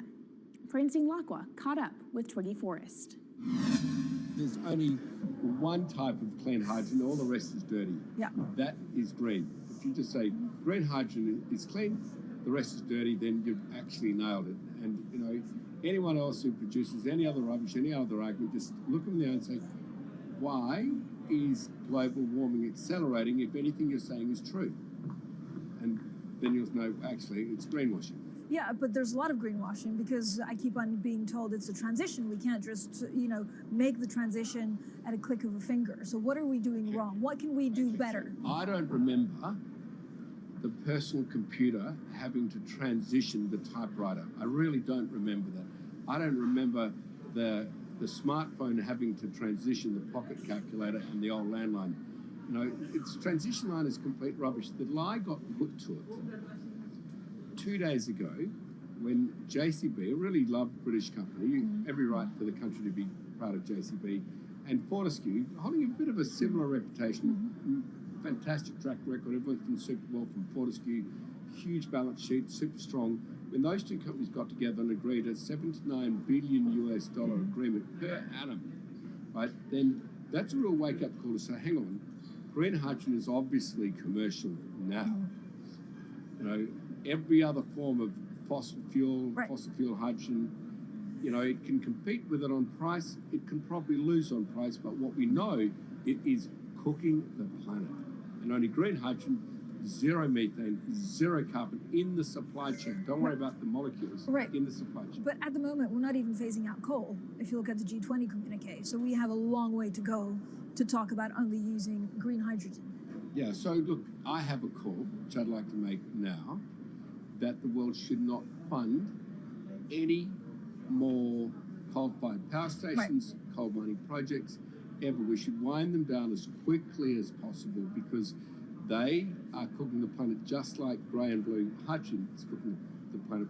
Yeah. You know, hydrogen, which is not made from renewable electricity, is releasing 10 to 16 times more carbon, let alone the methane, which is worse, than it is hydrogen. So we've just got to stop doing things which are self-harming under the guise of greenwashing. So why are leaders so slow? Even if you look at the appetite for ESG investments, they're growing exponentially, so are emissions. So where are we allocating capital? Okay, so take the recent G20. There's probably a reason why there wasn't strong action coming out of the G20 because people were not aware that major transactions between large companies were taking place now on green hydrogen, that actually this pollution-free all the way through the supply chain fuel was now being transacted at multi-billion-dollar scale. If they'd known that, I don't believe any sovereign leader or any energy minister or climate change minister could not take ultra seriously that green hydrogen is now here to stay. It's broken through. History has been made. It will never go back. Okay, what is the one thing that you would tell leaders today and business leaders? How do we transition faster than what we are now because we're at real risk of missing our targets? Oh, so that's really simple. You stop funding, you stop subsidizing, you stop using money into fossil fuels. It could be carbon sequestration, it could be fuel rebates, could be anything. Hundreds of billions of dollars getting ashed while we ash the planet on fossil fuel subsidies. Because we haven't had that renewable electricity, we haven't had that green hydrogen, we've kind of been pushed down. It's all sorts of excuses. Oh, it'll never be commercial. It'll never be supplied in the quantities we needed. You know, blah, blah, blah. Now we know, let's take action. It's practical. It's implementable. Let's do it now. okay, if we do it now, is there going to be a shock to the energy system? Is there going to be a shock actually to economically? And is it worth, not talking about transition, just going from A to B? Yeah, it's a fantastic question. A to B is the solution. Let fossil fuels do what fossil fuels do. Just burn their coal, burn their oil, burn the gas. At least they're pumping up carbon and methane into the atmosphere, honestly. Well, not that honest, because they don't measure methane, which is 90 times worse than carbon. But at least the carbon is being done honestly. Encourage the green hydrogen sector to come in really fast. Okay, it's there. There's renewable power all over the world. We now know how to make electrolyzers much cheaper, like 25% of the original cost. We know how to do that now. We don't have an excuse to get into it. Does it need to be cheaper than oil and fossil fuel for it to be viable worldwide? Well, right now it is. Okay, so let's just swallow that bit of financial data. Right now it is cheaper, and it's getting more cheap. It's the only fuel you know Mr. Forst, which is declining in value. You don't have enough of it, right, to power the world. Yes, that's only because we haven't had policies to support it. If we had policies to support it 5-10 years ago, it would be everywhere. You'd see the global warming budget start to come down. Yeah. Now, we've got 5 or 10 years to make a huge difference. I need policy leaders all over the world to appreciate now, okay, big business is transacting with green hydrogen in multi-billion-dollar agreements. We now know it's here and it's here to stay. Let's spread it everywhere. Coming up on the program, the hydrogen revolution. We'll speak with the CEO of Italian utility firm Snam about his new book and why he thinks green hydrogen will be competitive in just 5 years. Plus, how are airlines working to become more sustainable? We'll look at how Airbus plans to step up in the climate fight. This is Bloomberg Green.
From Bloomberg's world headquarters in New York, I'm Kaylee Lines, and this is Bloomberg Green. What will the world look like in 2050? Will global temperatures have stabilized, electric vehicles be abundant, and solar and wind power homes around the world? According to Marco Alvera, the CEO of Italian energy company Snam, that vision of the future could be a reality. And he says that hydrogen will pave its way. As he tells it in his new book, The Hydrogen Revolution, Alvera's moment of reckoning came in November 2018 when he tasked the Snam Scenarios team with studying how Europe could reduce its CO2 emissions to zero by 2050. Looking through the results of the study, Alvera said he was struck by how much hydrogen was in Europe's energy mix by that year. Beyond the abundance of hydrogen, the SNAM model also predicted that it would be the cheapest form of decarbonized energy for many sectors, and that it could be cheaper than today's prices for oil, coal, and nuclear power. Our Maria Tadeo spoke with Alvera at COP26. It's happening all very fast. We see the cost of hydrogen coming down a lot. Hydrogen will play a big role in the energy mix. I don't know if it's going to be 15 or 25% of a fully decarbonized energy system, but it's going to be big. Costs are coming down, and people are waking up to the fact that it's the only way to decarbonize certain sectors, the so-called hard-to-abate sectors. And you say it's the only way and the costs are coming down. Where do you see prices moving? Because a lot of the reticence at times has to do with the pricing, that some argue, well, it's still not the cheapest option on the market. So when I was first working in hydrogen in 2004, it was costing $1,000 per megawatt hour. 2010, 600. Today, 100, and we see it going down to 50 in 5 years' time, and to going down to $25 per megawatt hour in the next 10 years or so, which is a quarter of where it is today. That's really because renewable energy, and we're talking green hydrogen here, renewable energy costs are falling, but the cost of making the electrolyzer, which is the kit that you use to convert solar or wind energy and water into hydrogen, the cost of this kit is falling a lot because it doesn't really exist on an industrial scale. So as we build up capacity, we industrialize it, we standardize it, and we squeeze costs out. That's really the cost trajectory. And for that, of course, you need demand, however, for governments and also institutions to kind of buy into this idea that it is the future and we want to invest and create infrastructure. What are they telling you? When you speak to governments, when you speak to officials, are they keen on this? They're very keen. So the Department of Energy shares our view in the States of getting to below $1 a kilo, which is $25 a megawatt hour. The European Union has a hydrogen strategy, which is very clear, and several member states have the same. Chile wants to export a lot of hydrogen. China's big on hydrogen. Australia is very big on hydrogen. Japan is blending already hydrogen. So I would say the world is now really focused on this because it's the only way to store energy for a long period of time economically is to convert it into either a liquid or a gas.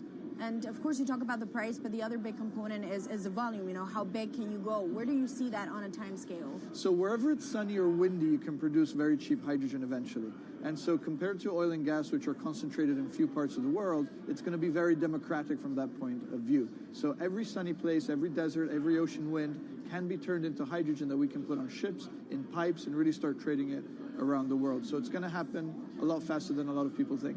So, and when you say a lot faster, what is that in time? As I said, $50, which is essentially oil parity within 5 years.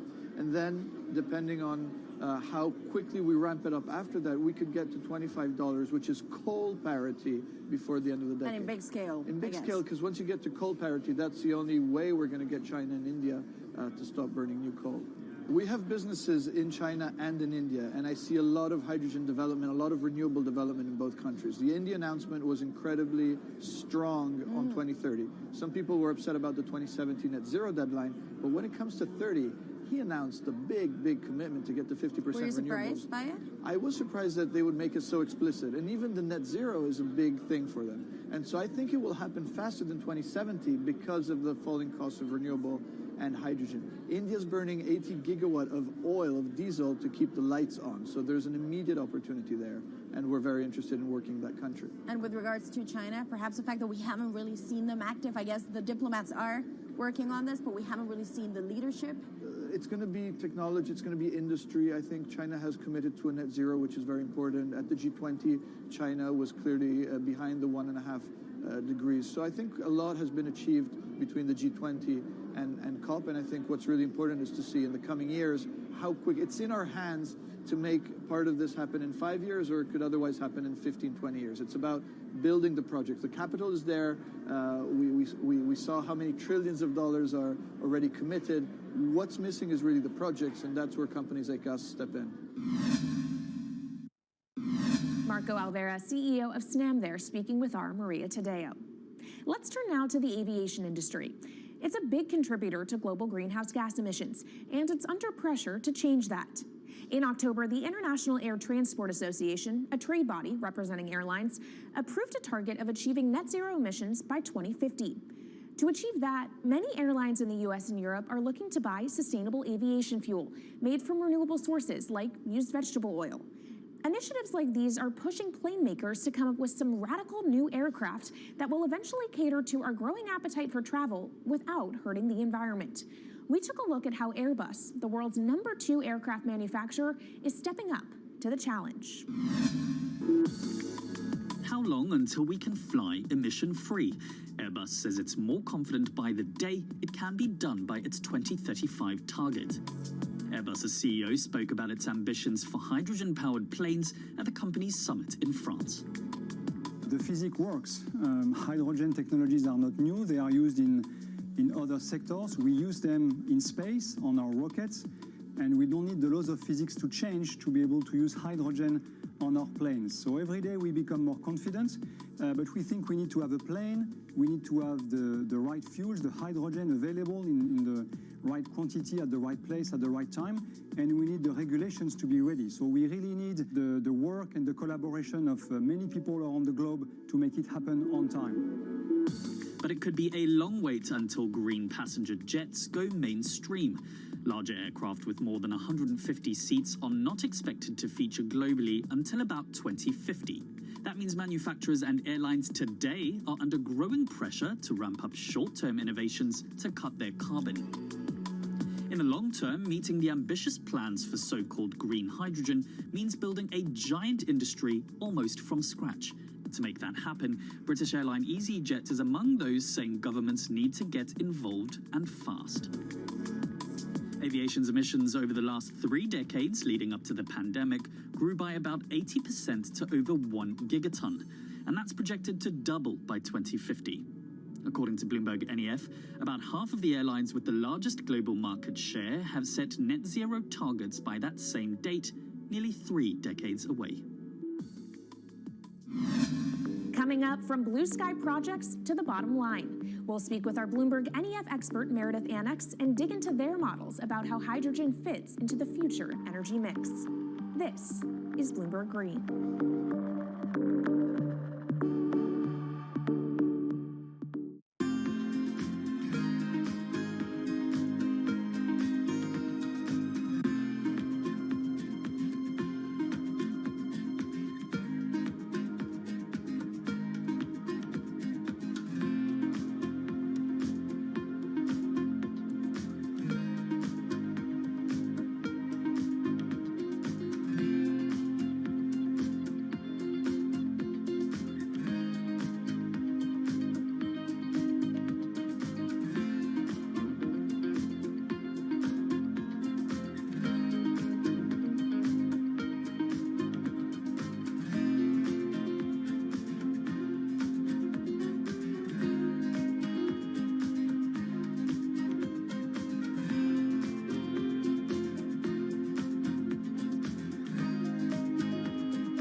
From Bloomberg's world headquarters in New York, I'm Kaylee Lyons, and this is Bloomberg Green. Now let's bring in Meredith Annex, our Bloomberg NEF hydrogen specialist, to talk more about how hydrogen could change the energy landscape. So Meredith, what place do you think hydrogen is likely to have in the future energy mix globally? Hydrogen's this incredible solution for us as we look to decarbonize because it's a perfect solution in areas that are hard to electrify. So where we like to think about hydrogen playing a role, it's in things like heavy industry, especially where you need a feedstock as well as energy source. and in things like dispatchable power, long-haul transport, maybe even shipping and aviation. That sounds great that it can be used for such diverse industries.